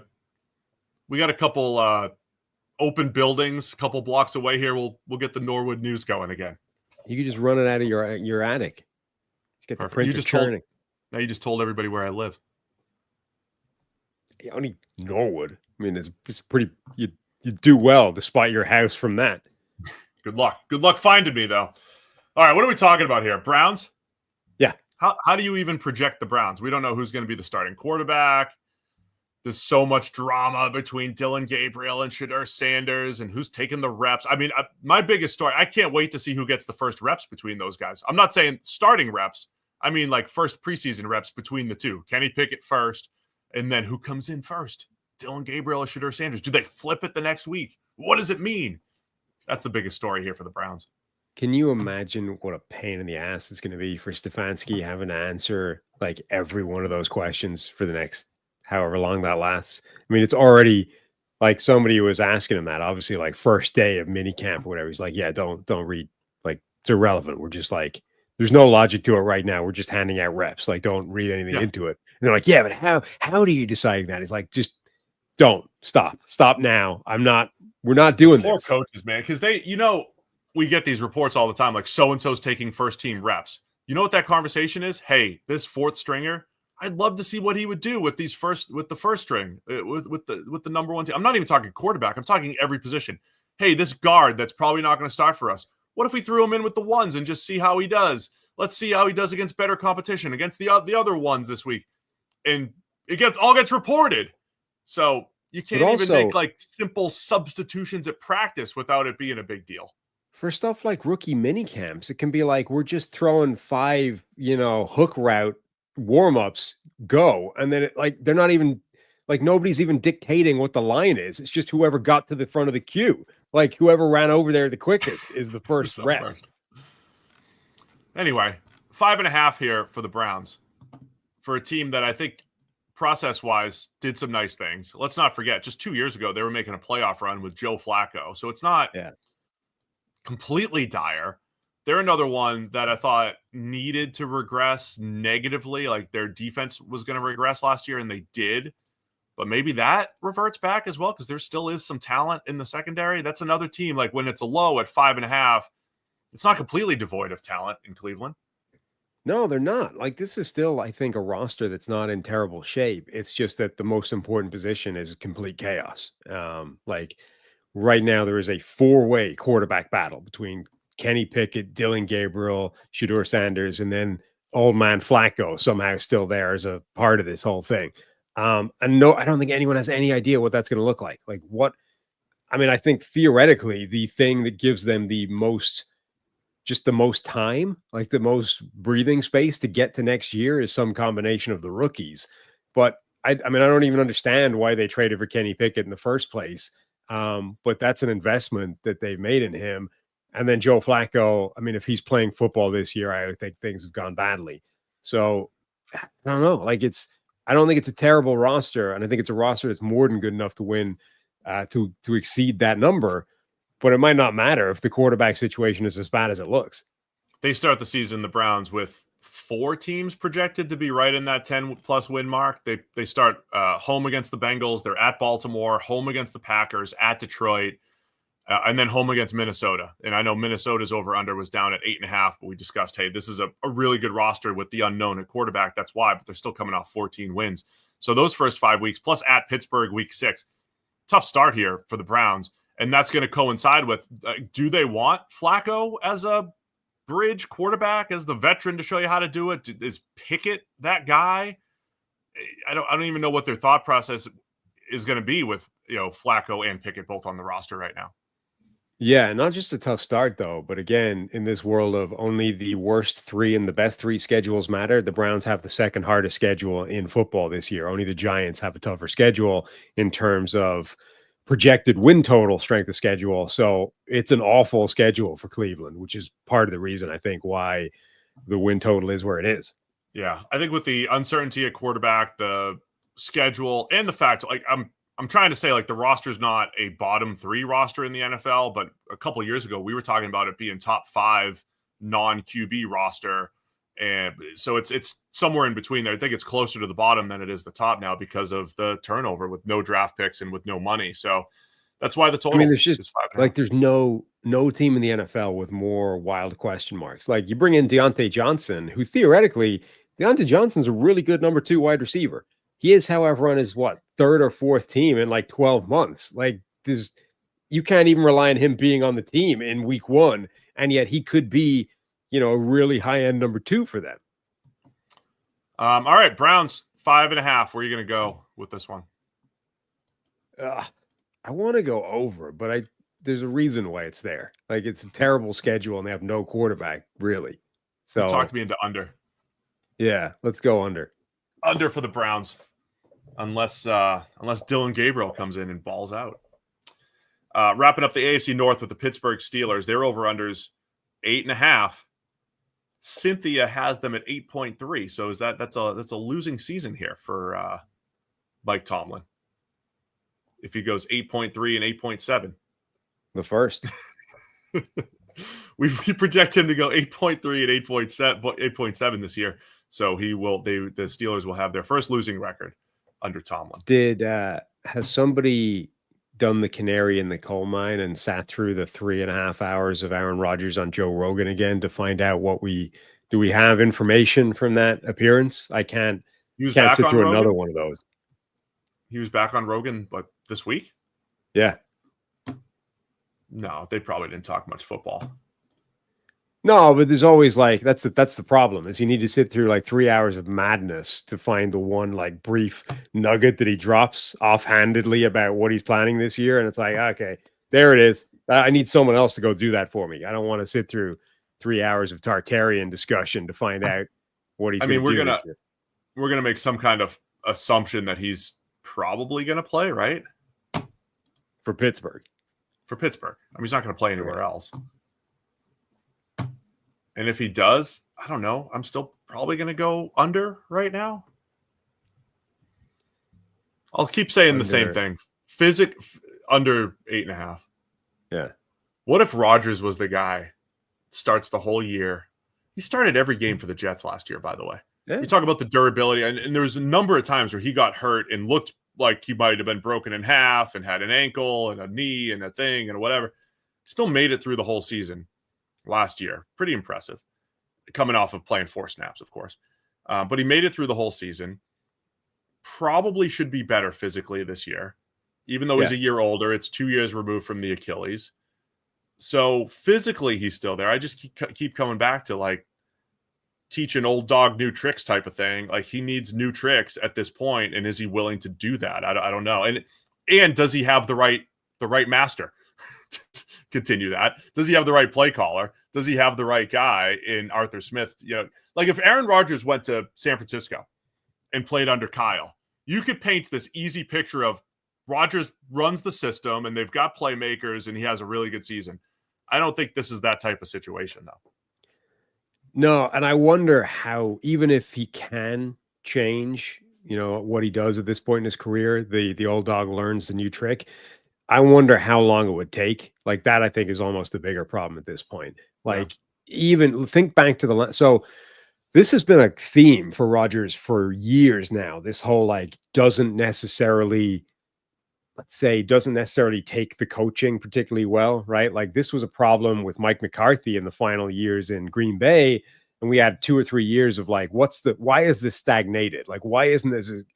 Rodgers is one of the top 5 quarterbacks to ever play the game. Why is this not better than it looks right now? Is it him?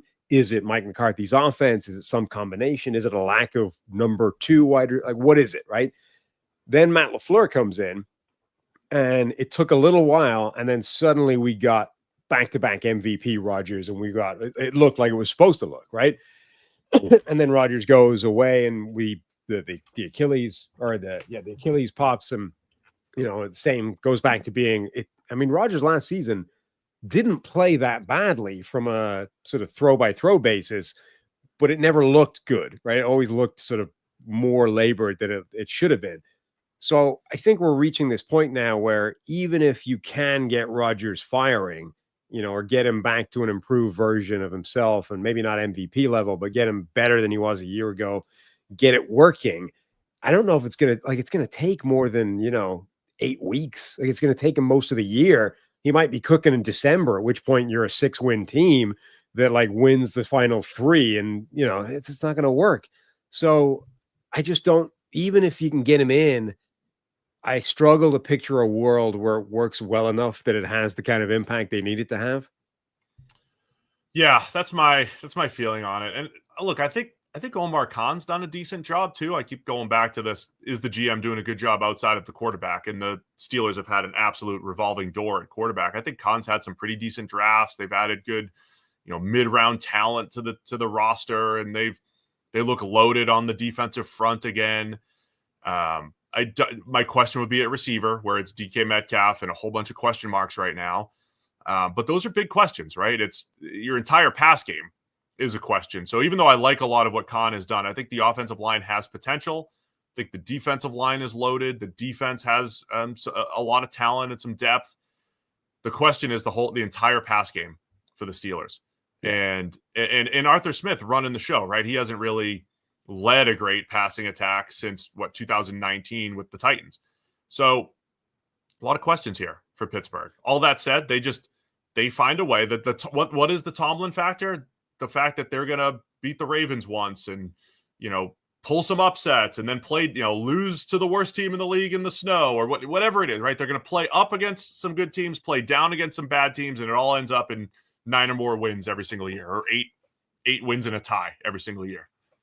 Yeah, well, the 2 things that are in their favor. Number one, I do think that Mike Tomlin is a really good coach who the team follows him. Like they want to go and win for him. Number 2, that defense could be nasty. Like you look at that group, it could be an elite, genuinely, it could be one of those suffocating defenses whereas I think it's harder for defense to really move the needle overall. They could have one of those defenses that's good enough to keep them in every single game. That's what it needs, right? Like if that defense plays at that level this year, then Rodgers might be the difference over, Will Howard or Mason Rudolph in terms of winning and losing those games. But it might take that. So that I think is what's worth. Like you look at this, the offense could be a struggle. It could be a grind. It could not work regardless of who the quarterback is.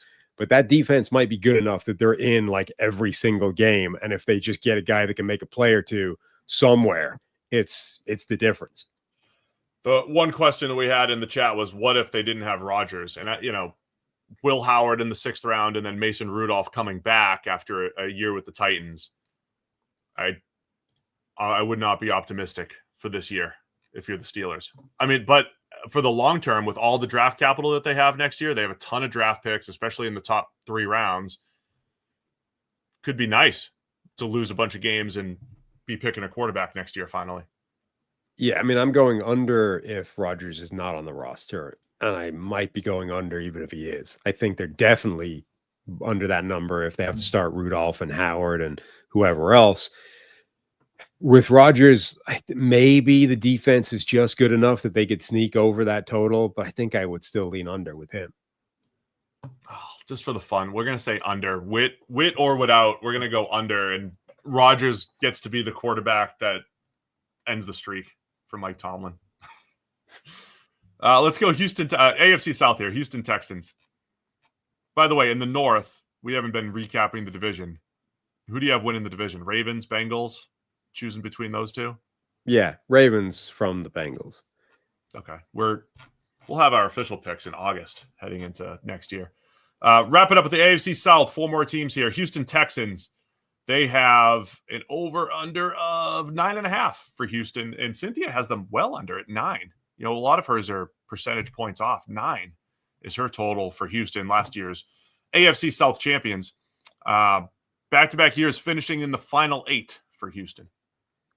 Yeah. So this is the thing. Like, the Texans are a strange case where last year it felt bad and like a massive underachievement, and it ended up in offense coordinator Bobby Slowick getting fired. It felt rough, but they still made the playoffs. And you know, we're not a million miles away from contending even with that. You have to be concerned about that offensive line. It was a massive problem a year ago. They traded away the best player from that offensive line, so it could easily be a massive problem again.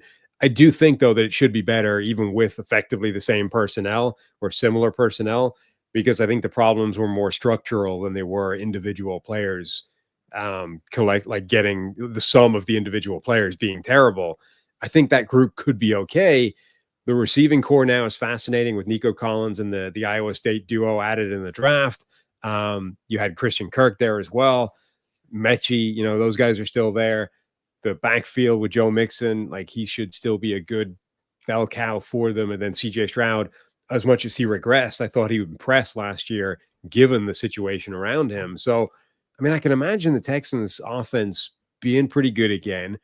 The pass rush is phenomenal on the edge. I still don't love the interior players that they have, but the defense should be really good in terms of rushing the passer and stopping the pass. So I think they'll be good. Interesting offseason, as I see people in the chat saying Drake saying he loves the Texans offseason. Compare last year's offseason in Houston to this year's. Last year's, they're bringing in Stephon Diggs, they're bringing in Danielle Hunter, and you're like, all right, we found CJ Stroud. It's year 2 of Stroud. Let's go all in from a financial standpoint. And Hunter was fantastic. Diggs was playing pretty well, maybe not making as big of an impact as maybe he would have 3 or 4 years ago, but then he gets hurt. And this year, it's kind of the opposite, right? It's like, all right, we're not bringing Diggs back.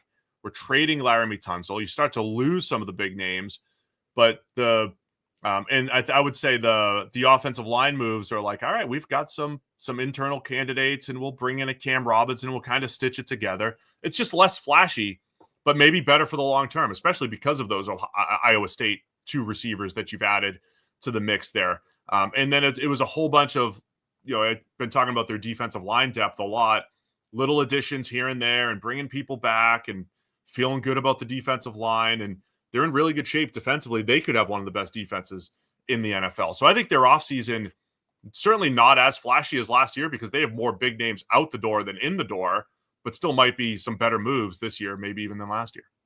I mean, last year's offseason felt like aggressive at the time. It was like they think that they're not just ahead of schedule with CJ Stroud, but that they could be contending and win a Super Bowl this year. So let's go get a Stephon Diggs. Like, let's really make this thing work. And obviously Diggs gets hurt, and we didn't sort of get to realize what impact he could have had. But generally, it didn't work as an approach. They went backwards rather than forwards. But like the original reason why they were so excited is still there. CJ Stroud, I think they still definitely have their quarterback. Nico Collins is great. So yeah, they should be good. I think I want to go over on this 9.5 here. I think Stroud bounces back.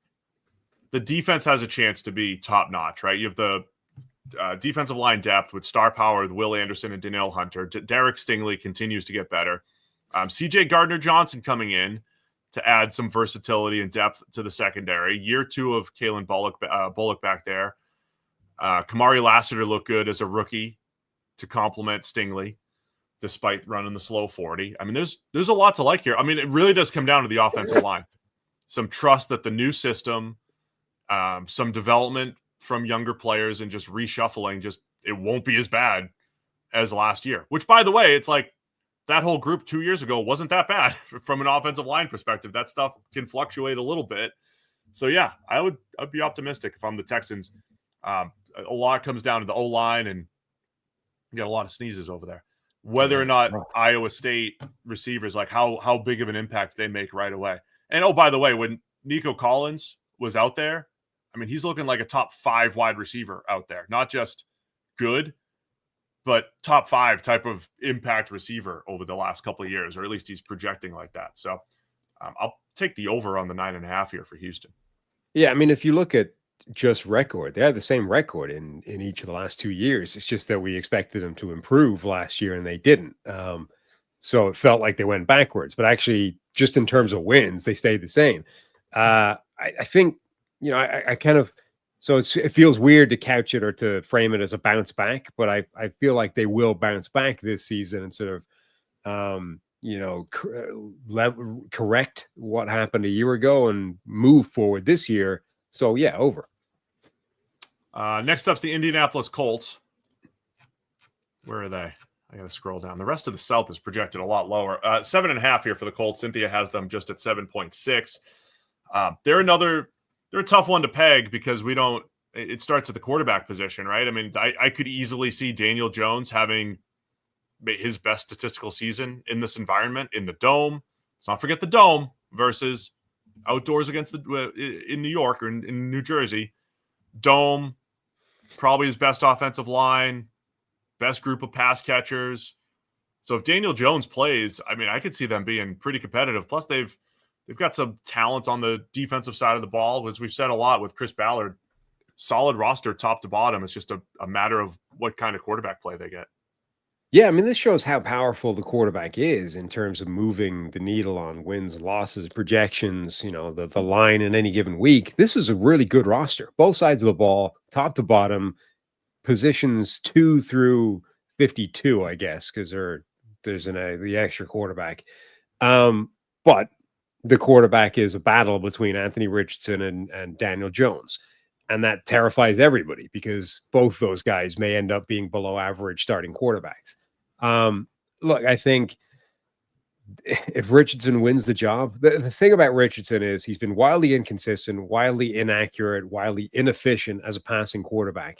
He brings some of that running ability to the table to prop up the offense, a little bit like Justin Fields, different runners, but same idea.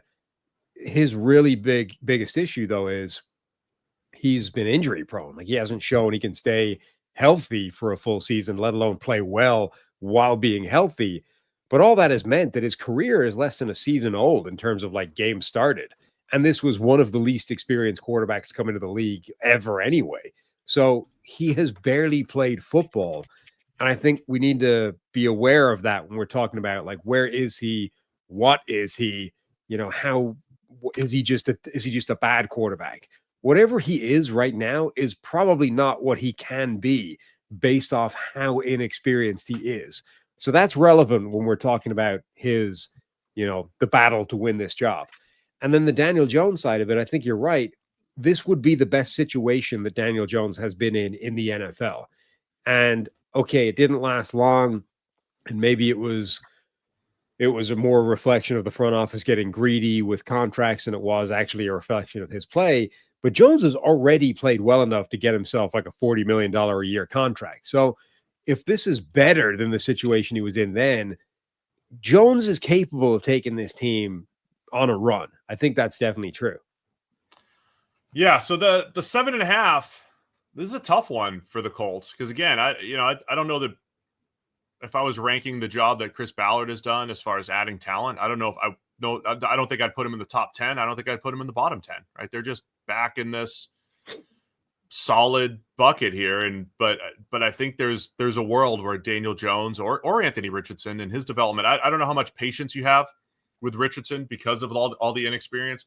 And it's like when Zach Wilson played, Zach Wilson was pretty much awful from start to finish, and he would sprinkle in one good game, right? One game where you're like, all right, there's something there, but most of it was bad, and you saw it and you felt it. And when other guys came in, it looked much better. That's not really the case with Richardson, right? There's enough positives in there. I'm talking full games that are positives. I'm talking about the run game. It's just he keeps getting hurt, or he takes himself out of the game, or he has a really bad game, right? I mean, I'm just saying, like, all of the stuff that's gone wrong for Anthony Richardson over the last 2 years has been every time he turns a corner, seemingly there's a setback for whatever the reason is, multiple reasons. So that's what makes him like still in the mix here and intriguing. It's not like, hey, the Jets are going to give up on Zach Wilson because there's nothing redeemable right now for him. Richardson has redeemable, but it's just a matter of like, can you put 3 games in a row together of consistent play and health and just show some development over a period of time? And, the efficiency, accuracy baseline is not high enough. Like there's not necessarily a line that you need to be like, we don't need you to be a 65% passer, a 70% passer. Like you do special things. That means we can, like, that can be a fuzzy line, right? We can deal with a lot that's different to some of these other quarterbacks. You don't need to be a pinpoint accurate pocket passer the way some of these other guys do. You can, like, Anthony Richardson owns the best pass of last season, right? That falling away 65-yard bomb into the bucket thing, that was the best pass anybody threw last year. So you have that in your bag. You have the ability to run and make something crazy happen. That'll offset, percentage points of accuracy, but you can't be where you have been. Like I don't know where the line is for you. Like, I don't know if I need you to be at 60, 65, 70, whatever it is. I'm not sure where that is, but it isn't where you've been. That's the one thing I think we can all agree on. Part of the reason why when we analyzed Richardson coming out and we said, yeah, he has below average accuracy, there's 2 things to look at here. Lamar Jackson, Josh Allen, both guys got better at the NFL level, not just in completion percentage, but in actual ball location. So that's an outcome. And then the other outcome I always recite is when you're a run threat, that changes the math and you have more open throws, theoretically. So you don't have to be precise. You just need to not miss the throw. I mean, that's why there's still, I'm not using the word potential lightly here. I'm saying, like, there's a world where he becomes a little bit more efficient because he has enough tools in the bag to put defenses in a bind, right? That's what keeps Richardson intriguing. And I don't think the Colts want to give up on him too quickly unless Ballard is worried about job security or Shane Steichen's worried about job security. Because Daniel Jones right now, like, he could win 9 or 10 games for you in this environment. Yeah. I don't think that's wild. And I don't think Jones is great. I just think that's an outcome. He could win 5 too, but I'm just saying that's a safer play. I would still want to see what happens with Richardson. Yeah. I want to go over on the 7.5, I think, here. Yes, I would be over on 7.5 as well. It's more I don't think it's necessarily it's like Daniel Jones, even if he wins the job and he could win that number of games, but does he actually have a long-term future with the team? Probably not. Like the problem with dumping Richardson at this point and sort of admitting he's not the guy we're going with Jones because we think he gives us the better chance of winning games now, it means you're junking the top 5, special prospect that you thought you had. And you got to go in a completely different direction. Just to put some numbers, like PFF's throw quarterback charting, throw ball location data, Richardson is basically 10 percentage points worse than any other quarterback at throwing uncatchable passes. The thing you're talking about, like the windows are going to be bigger because you have this rushing threat. You just need to give the guy a chance. Let him be somewhere where the receiver can catch the ball. Even if you're stopping him and you're killing Yak or whatever, just give him a chance to actually bring in the pass. He is 10 percentage points worse than any other quarterback in the game at throwing those uncatchable passes. Like, that's the thing that needs to change. That needs to get better. Absolutely. I'll take the over for the Colts. I might be going over too much again. Jacksonville Jaguars are up next. Jags are also at 7.5 here, Sam. And this is another one that's intriguing to go over for me. I don't know if the roster is there, but man, the foundation of Trevor Lawrence, Brian Thomas Jr., Travis Hunter, and now Liam Cohen. Liam Cohen has a chance to get into this, right? We want to continue to have evidence of coaches elevating quarterbacks. And we have Liam Cohen as the guy for Will Levis's peak. And I'm not saying he elevated Baker Mayfield or anything, because we've got a lot of confounding variables here. But Baker's coming off of his best statistical season, his second straight good season, one with Liam Cohen, one without. But we've got some data points here that Liam's elevating some quarterbacks or getting the most out of quarterbacks, which I think gives an opportunity for Trevor Lawrence to maybe have his best season.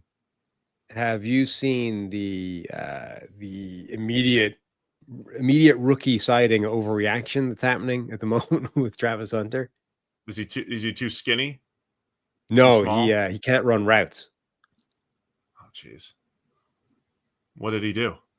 Did he round There's a couple route? of clips out there where he's just taking too many steps. So there's one where he's running like a comeback route and he takes too many steps and the ball's like a half yard out beyond him because he took an extra step. There's a clip at Colorado's pro day where he takes an extra step and Shedeur Sanders kind of double clutches the ball because of it, waits on him a beat. There's like 3 clips that somebody's put together. It's like, turns out Travis Hunter can't run routes at all. And now this is going to be like, remember when Jamar Chase dropped like a ton of passes in training camp or whatever? It's like Jamar Chase can't catch the football. Like this is the disaster. Even as a production guy at heart, Sam, production matters the most. What you actually do on the football field, football playing matters the most. I'm going to push back on that narrative that the incredible athlete of Travis Hunter, who hasn't had the time to fully refine his game as a receiver, fully refine his game as a cornerback, will have an opportunity now to refine his game. And as just a good natural football player, I think he'll figure it out. That's my feeling on it. I also, much like Jamar Chase, did not show a propensity for stone hands in his college career, which meant that the chances of him developing that over the course of a training camp were minimal. I feel like Travis Hunter's route running was pretty good in college. I doubt he just forgot everything he knew about route running in the first couple of days of practice. I would assume that there's a couple of bad reps in there, but actually he'll be a good route runner. Steve's asking me about Trevor Lawrence being a consistent top 10 quarterback. I think he has it in him. My narrative got killed last year when he was so inconsistent early in the year, right? I always say don't always look for these perfect trends, but I still look for them. Turned a corner in 23, 22, carried it into 23, then got hurt. All right, bounced back in 24. No, didn't happen, right? I mean, the trajectory was pointed up, and then it kind of stalled a little bit with Trevor last year before he got hurt again. So I don't know, sustained top 10, that's kind of a low standard. I mean, Matthew Stafford's been a top 10 quarterback over the last few years, but I don't think he was a top 10 quarterback over the first 10 years of his career. So figure that one out. Depends on who's in the league. But I think Lawrence absolutely can get there. But consistency is a legitimate concern for Trevor Lawrence. And honestly, back to Clemson, we're talking throw for throw, game to game, and now even season to season, just when he turns the corner, maintaining it. I think that is a fair question for Trevor Lawrence over these last couple of years. I mean, I think the general fair question of like, what is his ceiling now? Because he was talked about as, generational, best quarterback to come along since whoever. I don't think he has that ceiling in him. Like, I don't think that's on the table in the NFL. Like, he's not going to, I don't think Trevor Lawrence can put himself in the Josh Allen category of quarterbacks right now. Now, to be fair, most people can, but most people weren't talked about as the best prospects since Peyton Manning, John Elway, Andrew Luck, whatever. The question is how high up that rankings, whatever your theoretical abstract quarterback rankings are, like how high do you think he can push himself? I mean, is his ceiling significantly higher at this point than Baker Mayfield's? How are we defining ceiling? We're not. You're defining it yourself. Who did I describe as having a high Kyler Murray? Like Kyler Murray has high ceiling games and plays, but low ceiling consistency. I wonder if that's what Trevor Lawrence is going to be. Like game to game, like there's been some games where he started to show it, especially in that stretch in 22 into 23 where he was carrying the team, but he'll have some bad games in there and just not maintain the success. So yeah, I mean, I think he still has top 8 quarterback potential because he's shown it. He's shown it for at least some stretches, just like Jordan Love. I don't think there's a big difference between Trevor Lawrence and Jordan Love. They've shown stretches, I think, of star power. I could say Baker's maybe shown that a little bit, but not as much. Stretches of star power and stretches of inconsistency. So I think he still has top 8 type of potential. I mean, okay, I think Jordan Love's stretch of top end play is better than anything we've seen from Trevor Lawrence in the NFL. I think you're misremembering. Anyway, I don't misremembering whose, Love's or Lawrence? Lawrence's stretch. I mean, a stretch that rivals what Jordan Love did in the second half of 2023. We played that same game, right? Which was like, if you set the cutoff point at week 8 to the end of the season, this guy's QB2 or QB3. Lawrence had that stretch at the end of 22, I believe it was. And he started to carry it into 23 before he was playing with 5 injuries or whatever, and by week 13. So end of 22, Lawrence had that, just like Baker has that, right? He did, week 6 to the end of the season in 2020, Baker's QB2. Lawrence has that. Jordan Love has that. It's just a matter of maintaining it. I have concerns about the defense, consistent pass rush beyond Josh Hines-Allen. What? I mean, are you debunking? Be surprised if those grades, if you spat out those weeks, I'd be surprised if those grades rival Jordan Love's. Now I got to look it up. Go ahead. You do that. I'll look at the defense. Defense is a concern for the Jags. Go. It is, yeah. I mean, right. Josh Hines-Allen is a stud. I think he's fantastic. They've got other players like Trayvon Walker is a fine, solid starter. He's not spectacular, but he's good and he's durable.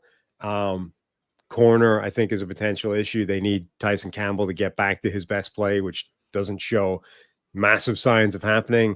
The whole defense outside of that, I think, is a potential issue.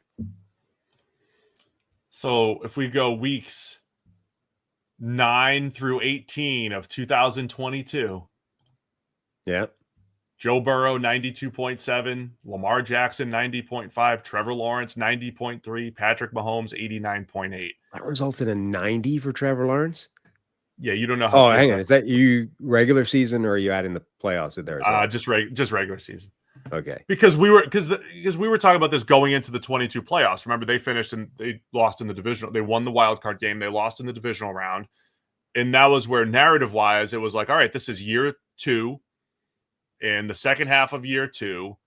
And here's your big jump. Yeah, I would say, yeah, it's probably a tick below where Love was. I mean, Love had more just straight up special, but yeah, we at least saw this stretch from Lawrence where in Josh Allen, like the top 5 quarterbacks were Burrow, Lamar, Lawrence, Mahomes, Allen, and then and Allen. So it's like, all right, for a stretch of time, he played at the same level as these other guys that he's supposed to be competing with. He's certainly not played like that consistently, but we saw it for a period of time, and at a time where it's like the back end of his sophomore year. Of course, this makes perfect sense.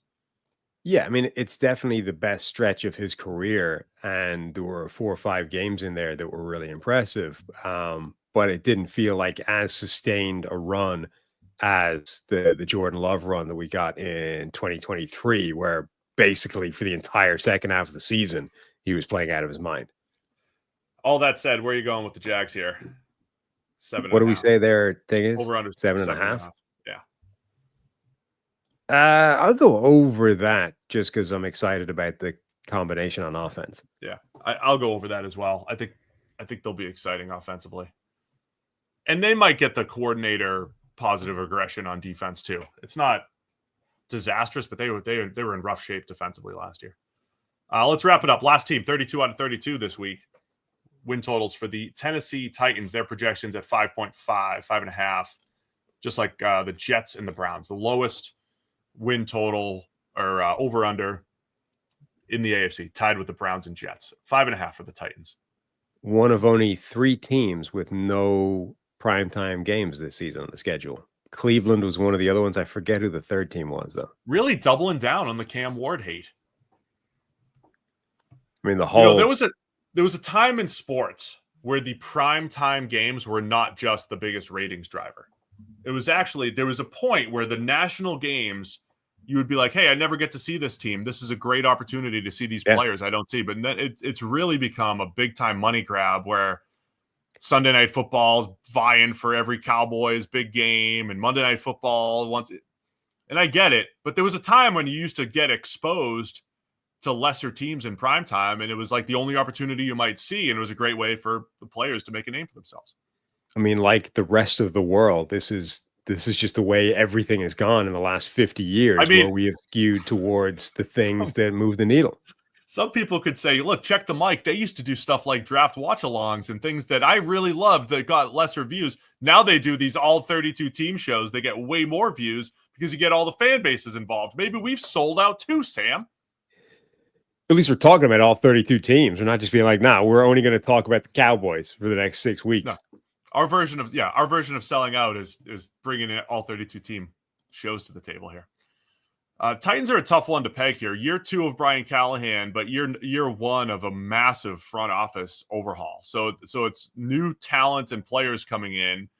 And remember, 2 years ago, we thought the Titans were supposed to be in full rebuild, and it was like the first half of their offseason, it looked like it, until they started making trades for veterans. And so they're in reset mode here as far as getting younger. And I don't know how much, there's a reason why they're at 5.5. I don't know how much of that gets to show up on the field here in year 1. And you have the unknown of a rookie quarterback in Cam Ward. Yeah, I mean, so the third team that has no primetime games, the Saints. So they basically said, if you have no answer whatsoever, a quarterback, or your answer is like a rookie, you're not making the primetime games this year. Yeah. So I mean, I think the Titans are going to be a pretty exciting team to watch this year. Cam Ward, whatever you think about him in terms of how good he can be, he's an exciting quarterback to watch. I mean, we've talked about him being on that spectrum, one end of which is Josh Allen, the other end of which is Will Levis. He's on that somewhere. Like, those guys are both funny to watch for different reasons, but you're entertained. You know, I mean, Will Levis, in terms of entertainment value per throw, provided more entertainment last year, I would argue, than any other quarterback in the NFL. Levis, on a weekly basis, was providing the meme for the week based off what he was doing. So if you have a guy that's capable of doing that and more, it's only good. I think the Titans will be a fun watch. Here's the other quirky stat that we brought up a lot in our game previews last year. Yards per game allowed or gained. Terrible stat for evaluating an offense or a defense. But if they're at the extreme ends, usually the best offenses gain the most yards, and usually the best defenses allow the fewest yards, right? The Titans allowed the third lowest yards per game total on defense. They were third lowest in yards per allowed, but second or third highest in points per game allowed. That is a rare combination. And it was because, remember how bad their special teams was, and just some quirky things going on. And you have Levis. Levis has pick sixes and different, like, that all factors in, right? Is that a reason for optimism for Tennessee, that the defense was actually a little bit better than expected? And again, special teams can't be as bad. Maybe Cam Ward will throw a couple pick sixes or whatever, but you think he'll add a little bit more to the offense, even as a rookie. So that was one where, like, I was trying to articulate last year, like, the Titans are feisty and the defense is tough, but they're giving up all these points and they're just screwing up a lot of situational football. But that should get better. Yeah, I don't think the Titans should be nearly as, I don't think they should have been as bad as they were a year ago, and I don't think they should be anywhere near that bad this year. Like, it took Will Levis, forget the memes. The memes were the thing that sort of typified his, or came to embody him. But the real problem with Will Levis, a quarterback, is he was bringing no positive to the table. Like, he wasn't, in addition to making one meme play a week, he was also just not moving the ball enough. Like, he wasn't bringing enough positive plays, positive throws to the table. So they couldn't really win games, right? You had this, you were basically starting off -1 on the catastrophic turnover ratio, and the quarterback was never doing enough to take you back to even at any point in the game. So it was really difficult to win football games that way. You take that out of the lineup and you're immediately way better. They shouldn't have been the number one overall pick a year ago, but teams kept winning their way out of that number one pick late in the year, the Giants, the Patriots. So overall you look at it and you say, okay, there's some weaknesses in this team, obviously, but there's also some strengths. Like the level that the roster is in is not terrible. The line has moved in the right direction still. They're chipping away at that. They're not going to be good, I wouldn't have thought, on the offensive line, but they should be fine. Cam Ward should be a huge upgrade over Will Levis, even if he makes some, major mistakes, some turnover-worthy plays. Receiver is intriguing because they didn't do a ton to that. Calvin Ridley is a good number 2. They still have that kind of vacancy, the void at number 1. But I mean, I think the Titans can be fun to watch and win some games this year. I've gone over for every AFC South team, though, so I got to go under, I guess, unfortunately. But maybe the AFC South is just going to be a much better division than you think. I think there's reasons for optimism for all of them. That's why our Reasons for Optimism show did well. Go check that out. I'll just say under for the Titans because I have to, but I'm going to go over for them. I don't know how it's working, but they're going to get their wins from some other division. Yeah, long term they're interesting to me because of all the moves that they're making and trying to get younger, and they've had some uncertainty there over the last few years. I think they have a chance to get it back on the right track this year. Under for I'll just take over. Who cares? Nobody's keeping track of this, Sam. Over for the Titans. In case Ramon and the Nashville people call to get me on radio. I got to be optimistic for them. Everybody's going over. Maybe the Steelers are only going to win 2 games. No, there was the Major League Baseball standings. So that's every team, by the way. The MLB standings, where I think the National League, like 12 out of what do they have? 14, 15 teams, whatever it is. 60% of the teams have a winning record. And then the Rockies are sitting there like 8-35. So most of the teams are, so that's what this could have. The Steelers or whoever I said is going to go under is just going to go way under, and everyone else is going over. So that's what's happening. Right. If I'm negative about you, it's going to be hurting. 2008 Lions team and everyone else wins. Yeah, exactly. Everyone has a great record except the 1 or 2 worst teams in the league. So that's our win totals across the league. Check out the NFC if you weren't here on Monday. Monday, big show. Zach Robinson on the show. If we don't lose the tape, Zach Robinson. I also have breaking news. I will unveil breaking news. We can't talk about it today because we pre-recorded it, and I announced it yesterday for Monday's show, Sam. Breaking news. What we talked about at the end of the show. So that's not really breaking news. It'll be breaking on Monday. My recent endeavors. Yeah. It'll be announced on Monday. This is terrible. So you're announcing something like you're announcing breaking news that's happening in several days' time. Correct. Okay. I will make a big announcement Monday toward the end of Monday's show. That's what it is. It's called a teaser. Poorly done teaser. Very, very. We have anything else we needed to talk about? Tush Push didn't go through. Your thoughts? Yeah, what do you think about that? You happy? No. You wanted it banned? Yeah. What was your reason for wanting it banned? Because my problem, I don't actually care either way. I don't care. I wouldn't ban it. It's not going to affect. Yeah. I wouldn't ban it, but I don't really care. My problem with the argument is that everyone that wants it banned is constructing a terrible case for it to be banned. My case is the best one. Mine is the best. It wouldn't be hard. It's not about safety.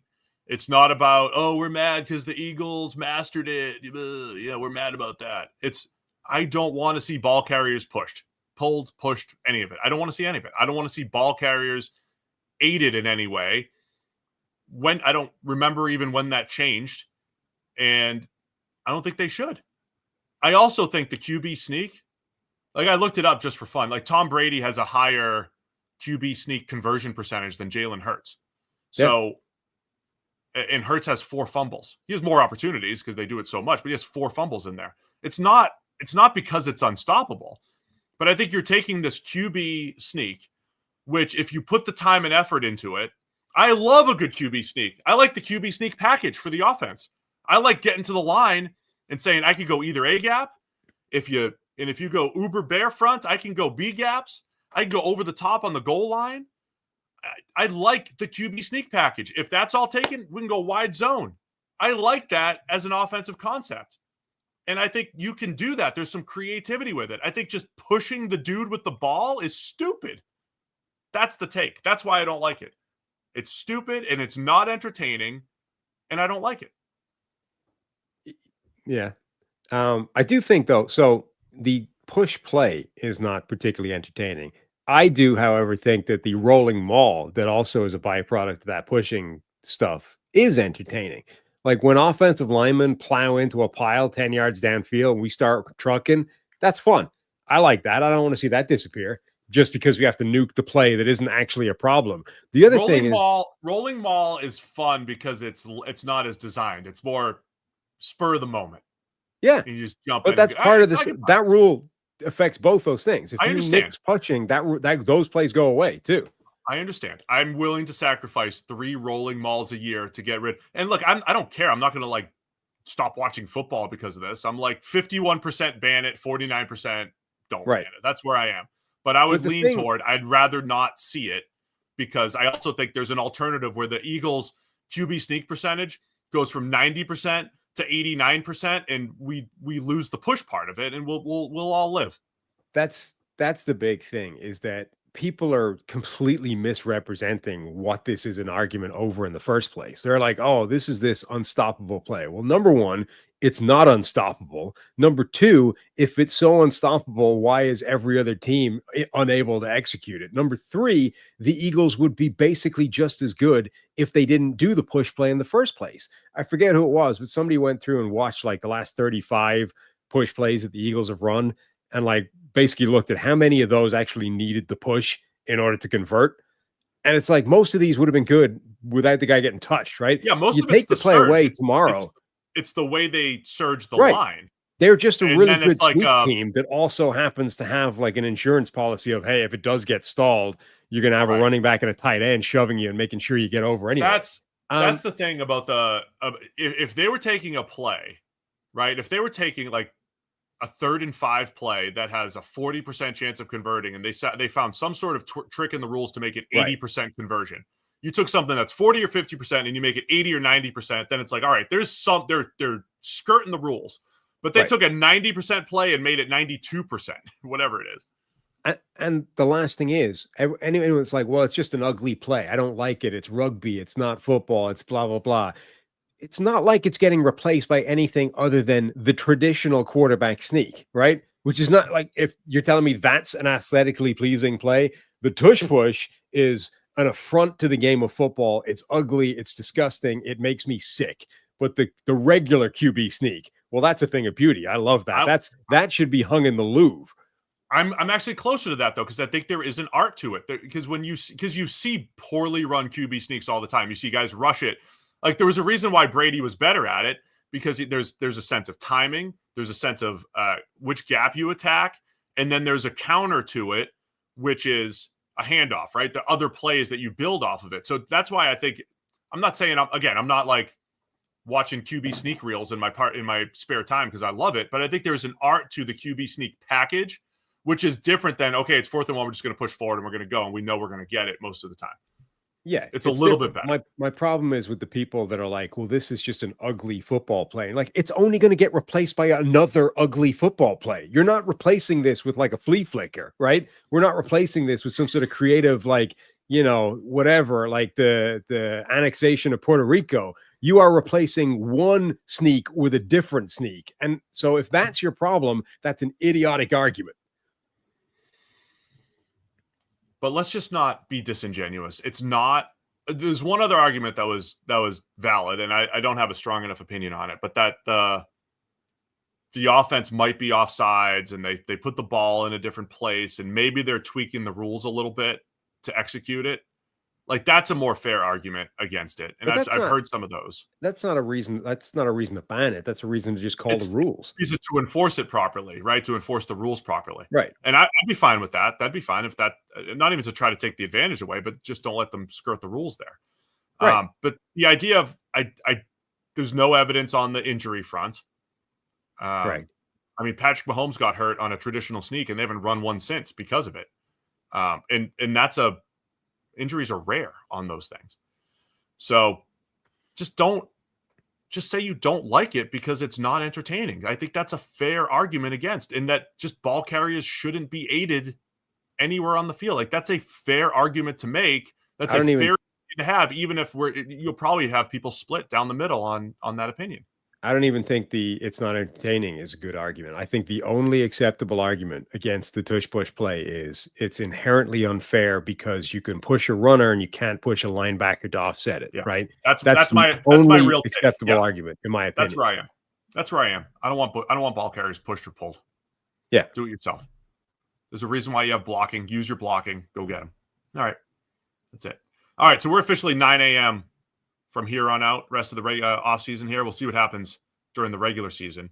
Monday, 9 a.m., Memorial Day. Everybody enjoy your weekend. But we got Zach Robinson on the show this Monday, 9 a.m. And don't not listen because you're not a Falcons fan or anything like that. It is a great football discussion. It's for all of you. So go check it out Monday morning. All right, that's it for us. Everybody enjoy your Memorial Day weekend. Thanks to everybody for tuning in. We'll see you again Monday with more Check the Mic.